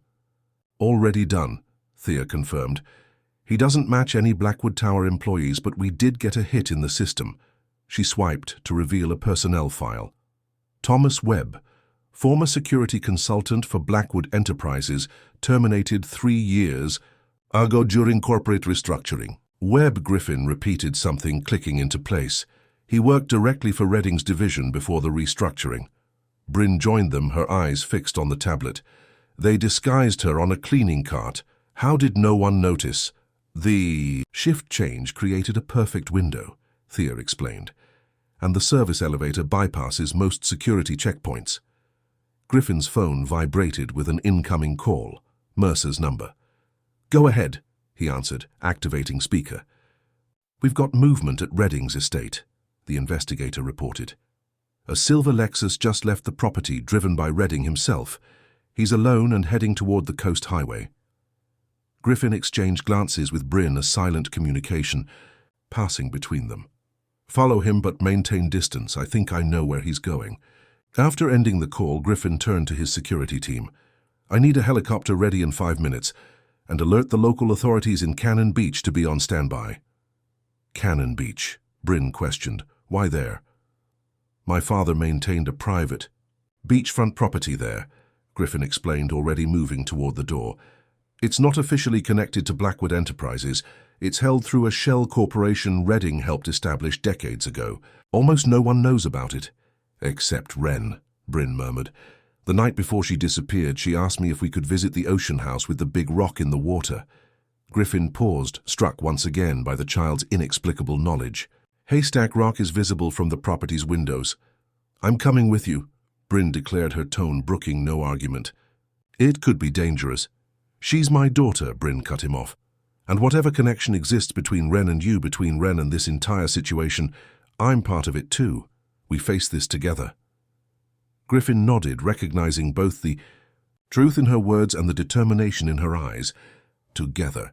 The helicopter journey to the Oregon coast took less than 30 minutes, though to Griffin and Bryn, it felt like an eternity. Below them, the lush forests of the coastal range gradually gave way to the dramatic shoreline where land met Pacific. There, Griffin pointed as they approached Cannon Beach, indicating a modernist structure, nestled into the cliffs overlooking the iconic Haystack Rock. That's the property. The pilot's voice came through their headsets. Mr. Blackwood, local police confirm a silver Lexus matching your description arrived approximately 15 minutes ago. They have officers standing by, but are awaiting your instructions before approaching. Tell them to maintain perimeter security but do not engage, Griffin instructed. We don't know the situation inside. As the helicopter touched down on a nearby clearing, Griffin gripped Bryn's hand. We'll find her, he promised, and she'll be safe. Bryn's eyes reflected both fear and fierce resolve. I know. They were met by James Mercer, who had arrived minutes earlier after following Redding's vehicle. The house appears quiet, he reported. Blinds drawn, minimal lighting. Motion sensors detect at least 2 people moving inside, one adult-sized, one child-sized. Any sign of weapons? Griffin asked. None confirmed, but given the circumstances, we should assume the potential exists. Griffin nodded grimly. What's your assessment, Mercer? Is this a hostage situation or something else? The investigator considered carefully. Based on Redding's behavior and the text message, this feels like leverage, not elimination. He wants something from you. Then I'll give him what he wants, me. Griffin removed his suit jacket, handing it to Bryn. I'm going in alone through the beach access. It's what he expects. Griffin, no, Bryn protested. It's too dangerous. Trust me, he replied, his gaze conveying what words couldn't. Redding and I have unfinished business that predates all of this. He won't harm me, at least not until he's said his piece. Mercer didn't appear convinced, but knew better than to argue. We'll position officers around the perimeter and be ready to move on your signal. This communication device is virtually undetectable, he added, handing Griffin what appeared to be an ordinary watch. Press the crown twice to alert us if you need immediate intervention. The approach along the beach was exposed, leaving Griffin vulnerable as he walked steadily toward the house. Twilight had descended, casting long shadows across the sand, the vast Pacific churning beside him in eternal rhythm. In this moment of extreme tension, he found himself strangely calm, focused solely on Wren and the confrontation to come. The beach access stairs led to a partially sheltered deck. Griffin climbed them slowly, making no attempt to conceal his arrival. At the top, he found the sliding glass door unlocked, an invitation. Inside, the modern beach house was sparsely furnished, its open floor plan offering expansive views of the coastline. Victor Redding stood before the wall of windows, silhouetted against the darkening horizon. I've been waiting for you, the older man said without turning. You made good time. Where is she? Griffin demanded, scanning the room for any sign of Wren. Redding finally turned his weathered face, betraying exhaustion beneath the veneer of control. The child is unharmed. Quite remarkable, actually. She's been asking when you would arrive, as if she expected this entire scenario. I want to see her now. All in good time. Redding gestured to a chair opposite his own. First we talk. Griffin remained standing. You orchestrated a child's kidnapping to force a conversation. You could have simply picked up the phone. A bitter smile crossed Redding's features. Would you have listened, or would you have continued your righteous crusade without considering the consequences? The consequences of seeking justice for my mother's murder, Griffin countered. Oh yes, I've considered them carefully. Justice, Redding repeated the word, carrying a weight of cynicism, an abstract concept that rarely survives contact with reality. What you're pursuing isn't justice, Griffin. It's destruction. Where is Wren? Griffin insisted, refusing to be drawn into philosophical debate. Redding sighed, then called out, Mr. Webb, please bring our guest. Chair's door to an adjacent room opened, revealing Thomas Webb escorting Wren, who appeared remarkably composed. No restraints bound her, no visible signs of distress marked her small face. When she saw Griffin, her eyes lit with recognition, but not surprise. I told Mr. Victor you would come, she announced calmly. Just like I told him the ocean was angry with him. Something flashed across Redding's face. Discomfort, perhaps even fear. The child has been saying the oddest things, he remarked, attempting to maintain his composure. Quite imaginative. Are you hurt? Griffin asked Wren, directly ignoring Redding. She shook her head. No. Mr. Thomas was nice, even though he was scared. And Mr. Victor didn't want to bring me here, but the sad man told him to. Griffin's attention snapped back to Redding. The sad man? Childish nonsense. Redding dismissed, though his discomfort had visibly increased. Griffin, you need to understand what's at stake here. The investigation you've initiated threatens not just a family legacy, but the foundation of everything Blackwood Enterprises represents. My father murdered my mother, Griffin stated flatly. No corporate interest outweighs that truth. It's not that simple, Redding insisted. The past is rarely as clear-cut as we wish it to be. You were there, Griffin realized suddenly, the day she died, not just after, during. You witnessed what happened. Redding didn't immediately deny it, his silence more damning than any protest could have been. He saw everything, Wren confirmed quietly. He tried to stop your daddy, but he was too late. Griffin stared at Redding pieces falling into terrible alignment. "You were complicit," he breathed. "Not in the murder itself, but in covering it up." "I protected you," Redding countered, voice rising with emotion. "And your father, yes. But primarily, you, a teen-year-old boy who had just lost his mother. What good would it have done for you to lose your father to prison as well?" "That wasn't your decision to make," Griffin said coldly. "Someone had to make it," Redding shot back. "Your father was many things, brilliant, ambitious, flawed, but I never believed he intended to kill Catherine. It was a moment of rage, a terrible accident born of a toxic relationship." "That doesn't justify—" "No, it doesn't," Redding interrupted. "But what followed? The empire we built, the thousands of jobs created, the medical advances funded through our research divisions, all of that exists because I made a choice that day, a choice to protect the future rather than surrender to the past." Griffin took a step closer, his control slipping. "My mother deserved justice." "And what would that justice have looked like?" Redding challenged. "Warren imprisoned you in foster care. The fledgling company collapsed. Would that have brought Catherine back?" "He should have been held accountable for his actions," Griffin insisted. "As should you." Redding's expression hardened. "And now you intend to ensure that accountability, regardless of collateral damage. That's why we're here, Griffin, to make you understand exactly what you're destroying." By using a child as leverage, Griffin's disgust was palpable. "You've fallen far, Victor." "I didn't want this," Redding admitted, glancing at Wren with genuine regret. "But you left me no choice. The company is on the verge of a revolutionary medical breakthrough, a treatment protocol that could save thousands of lives. If Blackwood Enterprises collapses under the weight of scandal, that research dies with it." Griffin absorbed this information, recognizing the manipulation, but also the kernel of truth within it. The research can be preserved regardless of what happens to the company. "Not without the infrastructure we've built," Redding argued. "Not without the partnerships we've cultivated over decades." Throughout this exchange, Wren had remained beside Webb, watching with unnerving intensity. Now she spoke again, her voice carrying a clarity that silenced both men. "The sad man is here," she announced. "He's sorry for what he did to your mommy." Griffin turned to her, bewildered. "Wren, what are you talking about?" She pointed to an empty corner of the room. "Your daddy, he's been following Mr. Victor for a long time. That's why Mr. Victor is always afraid." Redding's face drained of color. "This is absurd. He says to tell you he should have listened when you tried to stop him." Wren continued, her gaze fixed on the empty space. "He says the guilt followed him even after he died." "Stop this!" Redding snapped, genuine fear breaking through his controlled exterior. "This charade has gone far enough."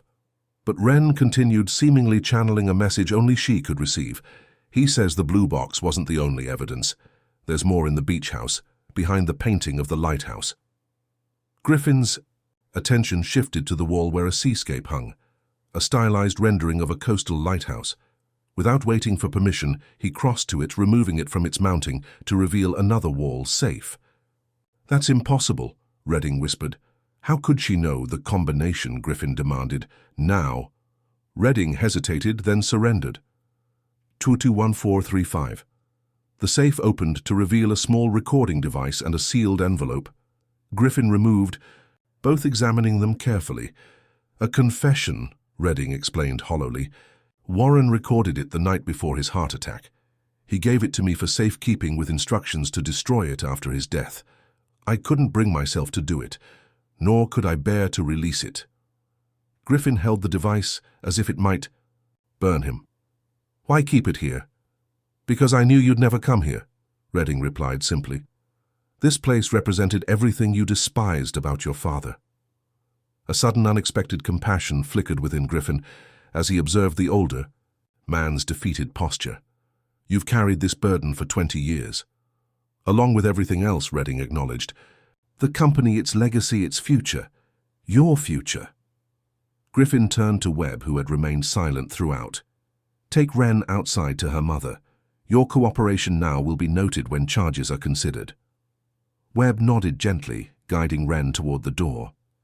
As they passed Griffin, the child paused. "The tiger isn't afraid of thunder anymore," she said cryptically. "And your mommy says it's time to let go of the dark so you can live in the light." After they departed, Griffin and Redding regarded each other across the space that had once seemed unbridgeable but now felt merely sad. "What happens now?" Redding asked quietly.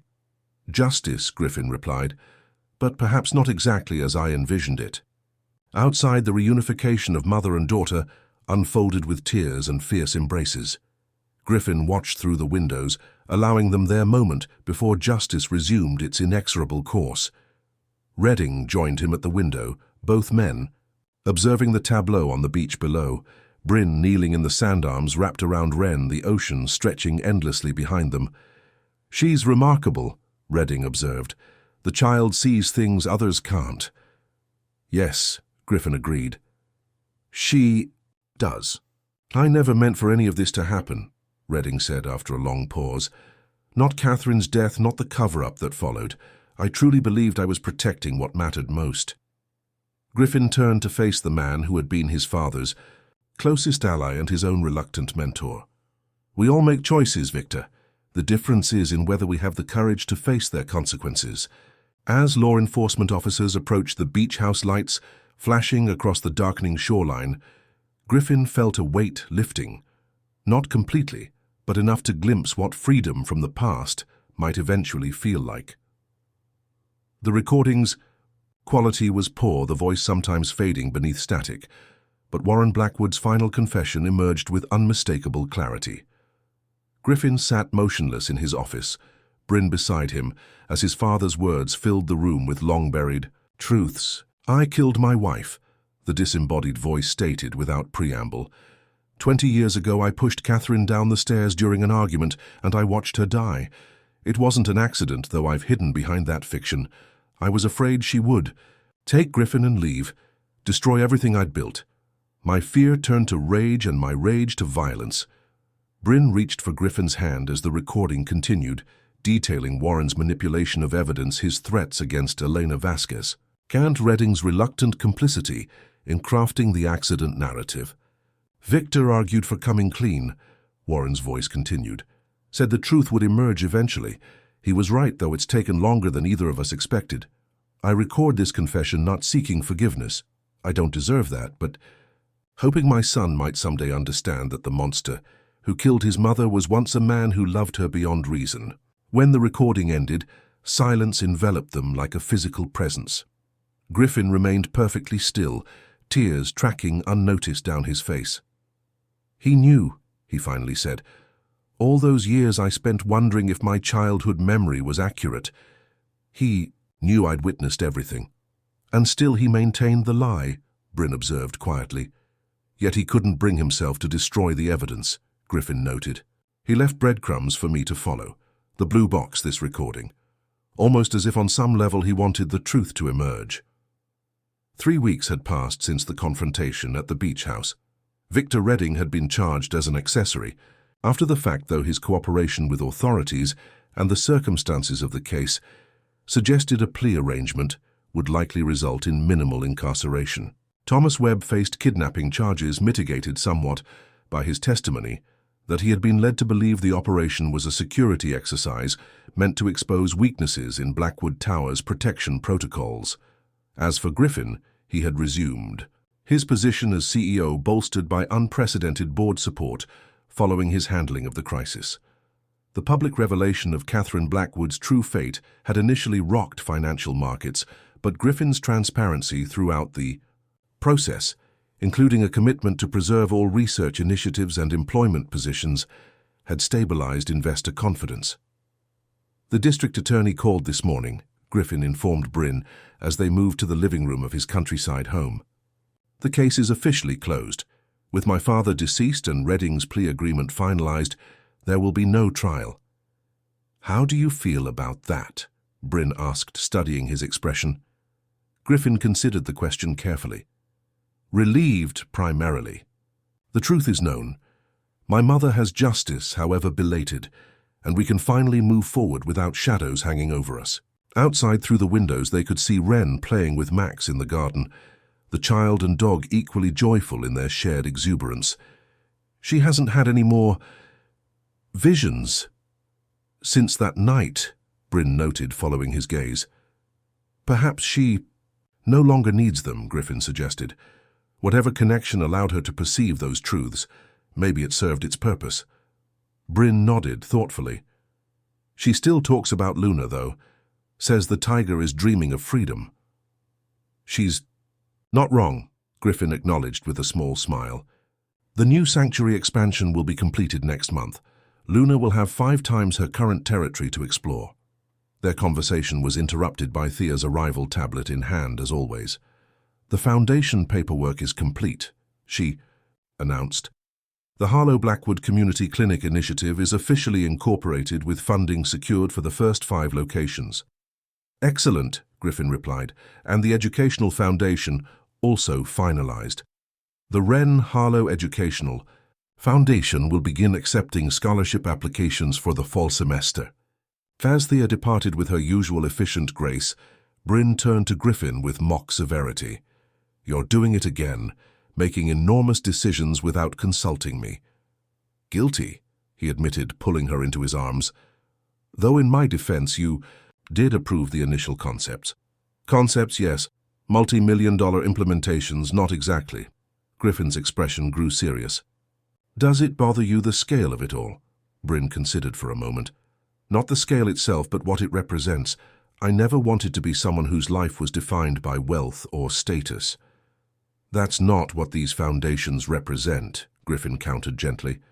They're extensions of who you already are, someone committed to healing, to education, to creating opportunities for those without advantages. She smiled, acknowledging the truth in his words. When you put it that way, how can I object? Their quiet moment was interrupted by Wren bursting through the door, cheeks flushed with exertion, Max bounding in behind her. Come see, she exclaimed, tugging at both their hands. Luna is awake and she's watching the birds. They allowed themselves to be led to the sanctuary, where, true to Wren's report, the white tigress had positioned herself near the habitat's viewing area, her attention fixed on a group of sparrows flitting among nearby branches. She's getting braver, Wren observed with satisfaction. She doesn't hide as much anymore. Griffin knelt beside her, struck once again by the child's intuitive understanding of the traumatized animal. You're right, she's healing. Like you, Wren replied simply, taking his hand in her small one. The sad dreams don't come as often now, do they? Griffin glanced at Bryn, who appeared equally startled by the observation. No, he confirmed softly. They don't. Good. Wren nodded decisively. Then it's time. Time for what, sweetheart? Bryn asked. For the oak tree, Wren answered cryptically. The special one where Griffin keeps his mommy's memory. Griffin froze, staring at the child. On the farthest edge of his property stood a solitary oak planted by his own hands the year after Catherine's death. He had never spoken of it to anyone, not to Bryn, certainly not to Wren. How do you know about that? He asked, voice barely audible. Wren shrugged, the gesture charmingly incongruous with the weight of her knowledge. I just do, and it's the right place. The right place for what? Bryn prompted gently. For asking the important question, Wren replied as if the answer were obvious. The one Griffin's been carrying in his pocket for 3 days. Griffin's hand moved instinctively to his jacket pocket, where a small velvet box had indeed resided for exactly 3 days, awaiting the perfect moment. He met Bryn's questioning gaze, watching realization dawn in her eyes. Griffin, she whispered. He hadn't planned for this moment to unfold this way, ambushed by a precocious 6-year-old with inexplicable insights. Yet as he looked from Bryn to Wren and back again, he recognized the perfection of it. It seems, he said carefully, that we have an appointment with an oak tree. The ancient oak stood sentinel on a gentle rise overlooking the property, its massive branches creating a cathedral of dappled shade. Griffin had selected this spot for its solitude and its view. From here one could see the graceful curve of the land as it rolled toward distant mountains. I come here to think, he explained as they approached. To remember. To talk to her, Wren added, matter-of-factly. Griffin nodded beyond surprise at the child's perceptions. Yes, sometimes that, too. At the base of the tree, a simple stone marker bore Catherine's name and the dates of her life along with the inscription, "Love endures beyond all boundaries." Bryn read the words aloud, her voice gentle with respect. "It's beautiful, Griffin." "I placed it here on the 10th anniversary of her death," he explained. "The official memorial is in the city cemetery, but this has always been where I feel closest to her." Wren had wandered a few steps away, apparently giving them a moment of privacy while pretending great interest in a nearby butterfly. Griffin smiled at her transparent attempt at discretion. "I had a whole speech prepared," he began, turning back to Bryn, "about new beginnings and healing old wounds, about finding light in unexpected places." "Sounds lovely," Bryn replied, her eyes sparkling with emotion and barely contained anticipation. "But now standing here with you," Griffin continued, "those carefully chosen words seem inadequate." He reached into his pocket, removing the velvet box and opening it to reveal a simple yet elegant ring, a central diamond flanked by smaller emeralds set in platinum.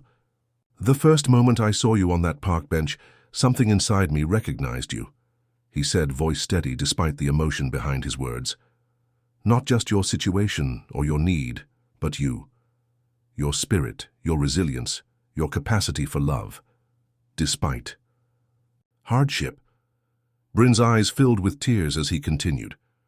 "When I created the Miles Reed disguise, it was because I wanted to know the real you. What I discovered instead was my real self, the person I could be when stripped of wealth and position and family legacy, the person who could love without reservation and be loved for himself alone." He knelt before her, the ring held between them.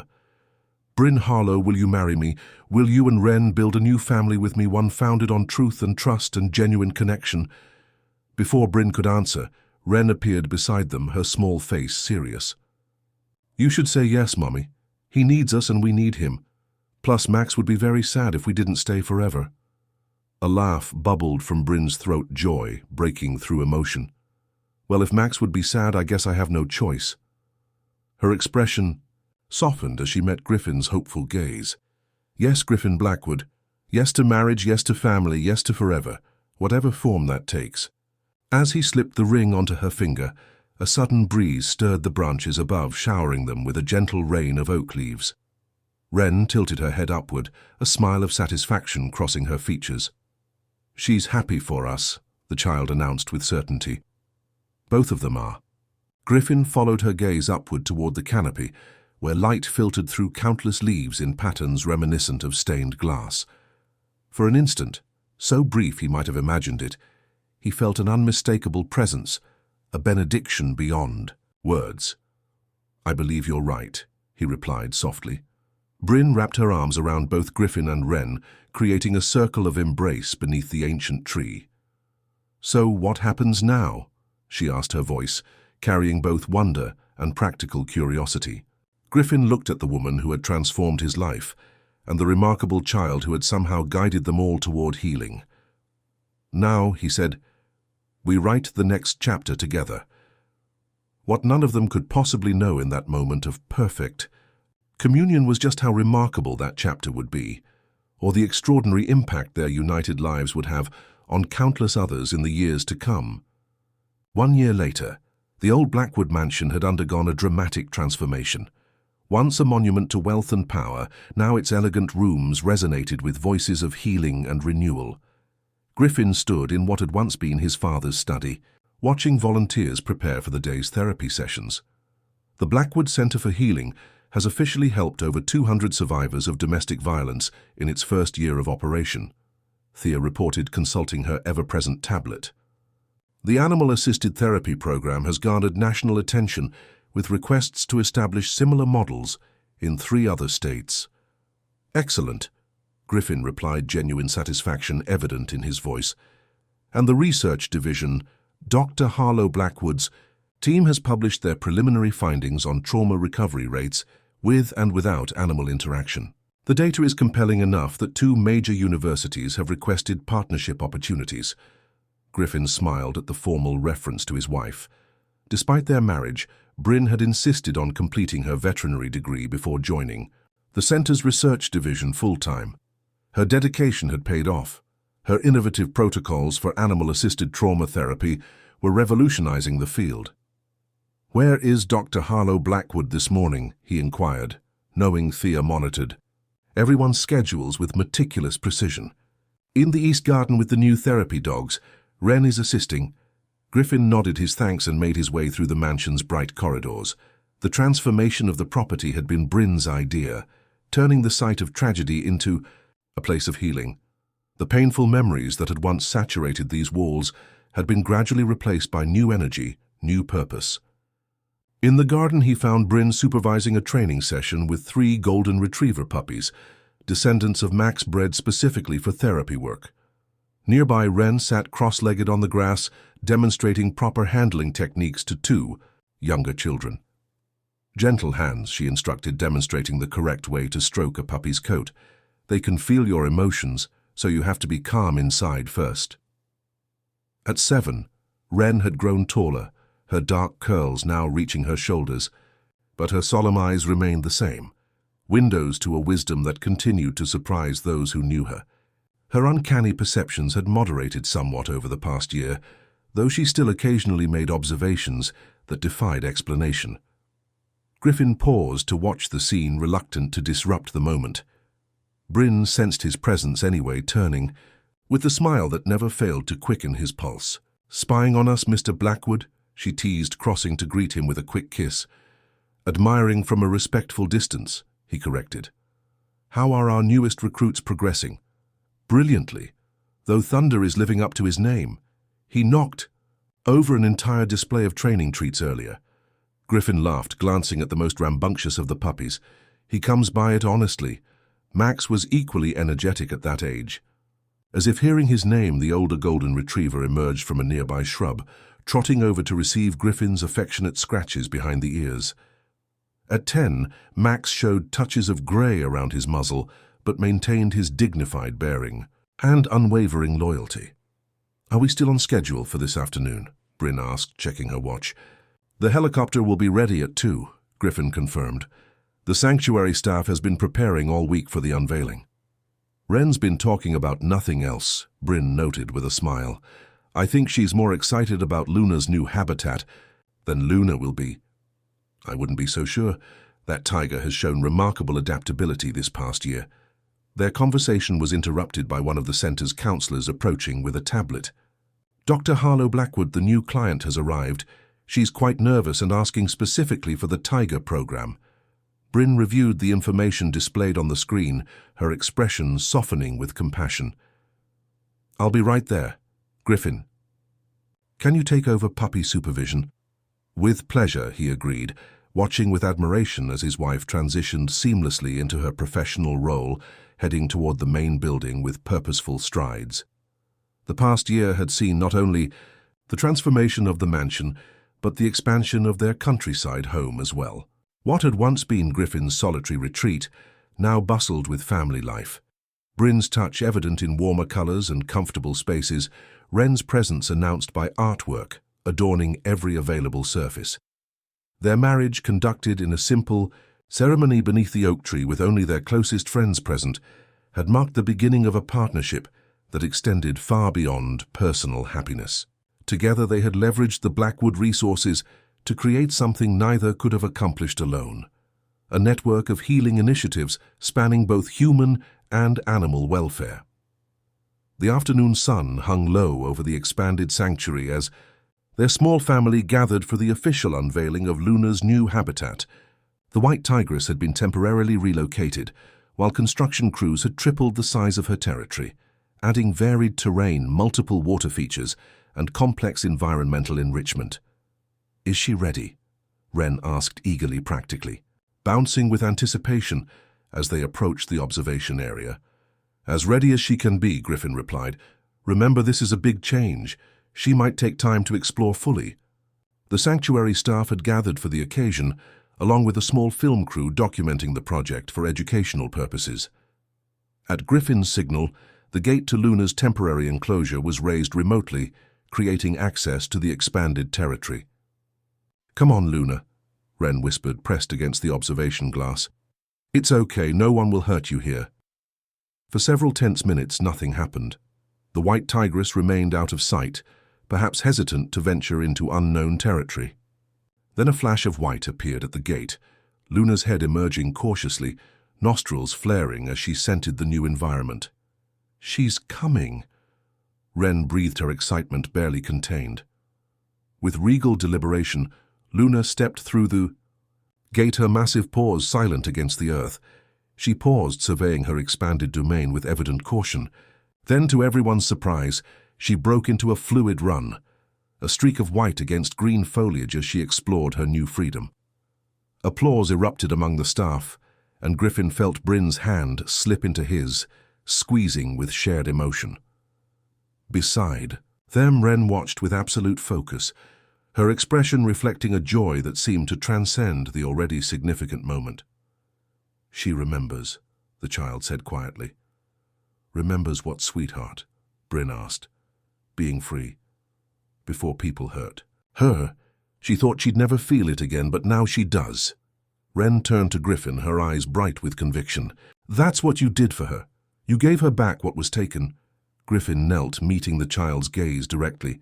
"We did it together, Wren. All of us." Later, as twilight descended over the sanctuary, the three of them lingered after others had departed. Luna had settled on a rocky outcropping in her new habitat, surveying her territory with evident satisfaction. "I have something for both of you," Griffin announced, retrieving a small envelope from his jacket pocket. "A surprise I've been working on." Inside were legal documents, adoption papers with Wren's name prominently displayed, awaiting only final signatures. "What's this?" Bryn asked, though her expression suggested she already understood. "If you approve," Griffin explained, directing his words primarily to Wren, "these papers would make you officially my daughter, not just through marriage, but through law." Wren studied the documents with the seriousness she brought to all important matters. "So you'd be my real dad, not just my stepdad." "I would be your legal father," Griffin confirmed, "though what makes someone a real parent is love and commitment, not just documentation." The child considered this thoughtfully. "Would I be Wren Harlow Blackwood then?" "Only if you want to be," Griffin assured her. "It's your choice entirely." A slow smile spread across Wren's face, one of her rare, unguarded expressions of pure happiness. "I've been waiting for this, too," she said simply, throwing her arms around Griffin's neck in an enthusiastic embrace. Over the child's shoulder, Griffin met Bryn's gaze, finding it bright with unshed tears and boundless love. In that moment, surrounded by the family he had never dared dream might be his, Griffin Blackwood finally understood what true wealth meant. Epilogue, 5 years later. "And this," Wren explained to the group of wide-eyed children gathered around her, "is Luna. She's 12 years old now, which is getting older for a tiger, but she's still the queen of this whole sanctuary." The white tigress lounged regally in a patch of sunlight, seemingly unperturbed by her audience of elementary school students from one of Portland's most underserved neighborhoods. This was the 10th such tour Wren had conducted this summer, part of the Harlow Blackwood Foundation's outreach program for at-risk youth. At 12, Wren had grown into a poised preteen with her mother's auburn hair and an innate confidence that drew others to her. Her role as junior ambassador for the sanctuary came naturally, her unusual connection with the animals making her the perfect guide for young visitors. "Is it true she was rescued from bad people?" one small boy asked timidly. "Yes," Wren confirmed, her expression serious. "Luna was captured by poachers when she was just a cub. They intended to sell her as an exotic pet, which is both illegal and cruel. When she was rescued, she was afraid of people and wouldn't eat." "How did she get better?" a girl with braided hair inquired. "Patience, kindness, creating a safe place where she could heal at her own pace."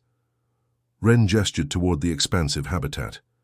"And by giving her as much freedom as possible while still keeping her safe." "What about her scars?" Another child pointed to the faint marks visible on Luna's flank. Wren smiled her answer, holding wisdom beyond her years. "Scars tell stories of overcoming, not defeat.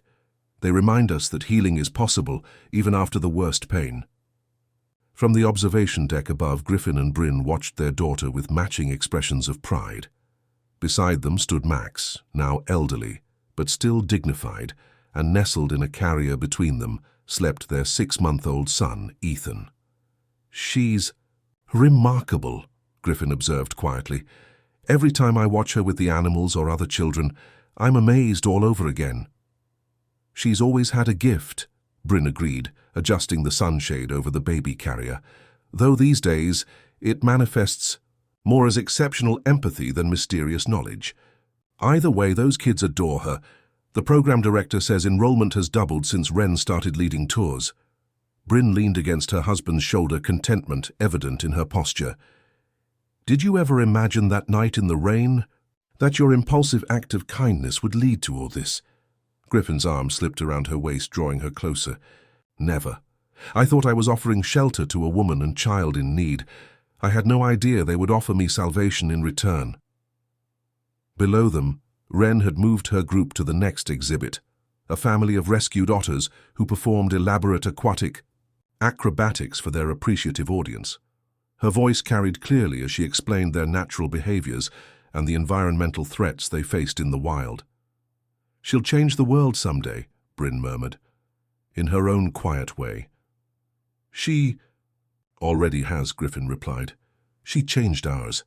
As the tour continued, Griffin reflected on the journey that had brought them to this point, from a rainy night encounter to the creation of a family and purpose that had healed wounds he'd once believed permanent. The Blackwood name, once associated with wealth and power, now stood for protection, rehabilitation, and second chances. The past no longer haunted him as it once had. Catherine's memory remained honored, justice had been served, and from the ashes of that painful history had risen something beautiful and enduring. Even Warren's legacy had been transformed. The medical research he'd pioneered now saved lives through foundations established in Catherine's name. When Wren's tour concluded, she bounded up the stairs to join them, face flushed with enthusiasm. "Did you see Luna came right up to the glass when I introduced her? She never does that for the regular guides." "We saw," Bryn confirmed, brushing a strand of hair from her daughter's forehead. "You were wonderful as always." Wren peered into the baby carrier, checking on her sleeping brother. "Is he still out? He slept through everything?" "A useful talent," Griffin noted with a smile. "One I hope he maintains through his teenage years." As they made their way toward the sanctuary's exit, a reporter approached with a photographer trailing behind. "Mr. Blackwood, could we get a statement about the new International Sanctuary Initiative and perhaps a family photo for the feature?" Griffin exchanged glances with Bryn, silently conferring. With her slight nod, he turned back to the reporter. "We'd be happy to provide information about the initiative," he agreed. "It represents an important expansion of our conservation efforts." As the photographer positioned them against a backdrop of flowering trees, Wren whispered to Griffin, "Should I tell Luna to look at the camera too?" Griffin suppressed a laugh. "I think she's earned her privacy after performing for your tour group." The photograph captured them in perfect synchronicity.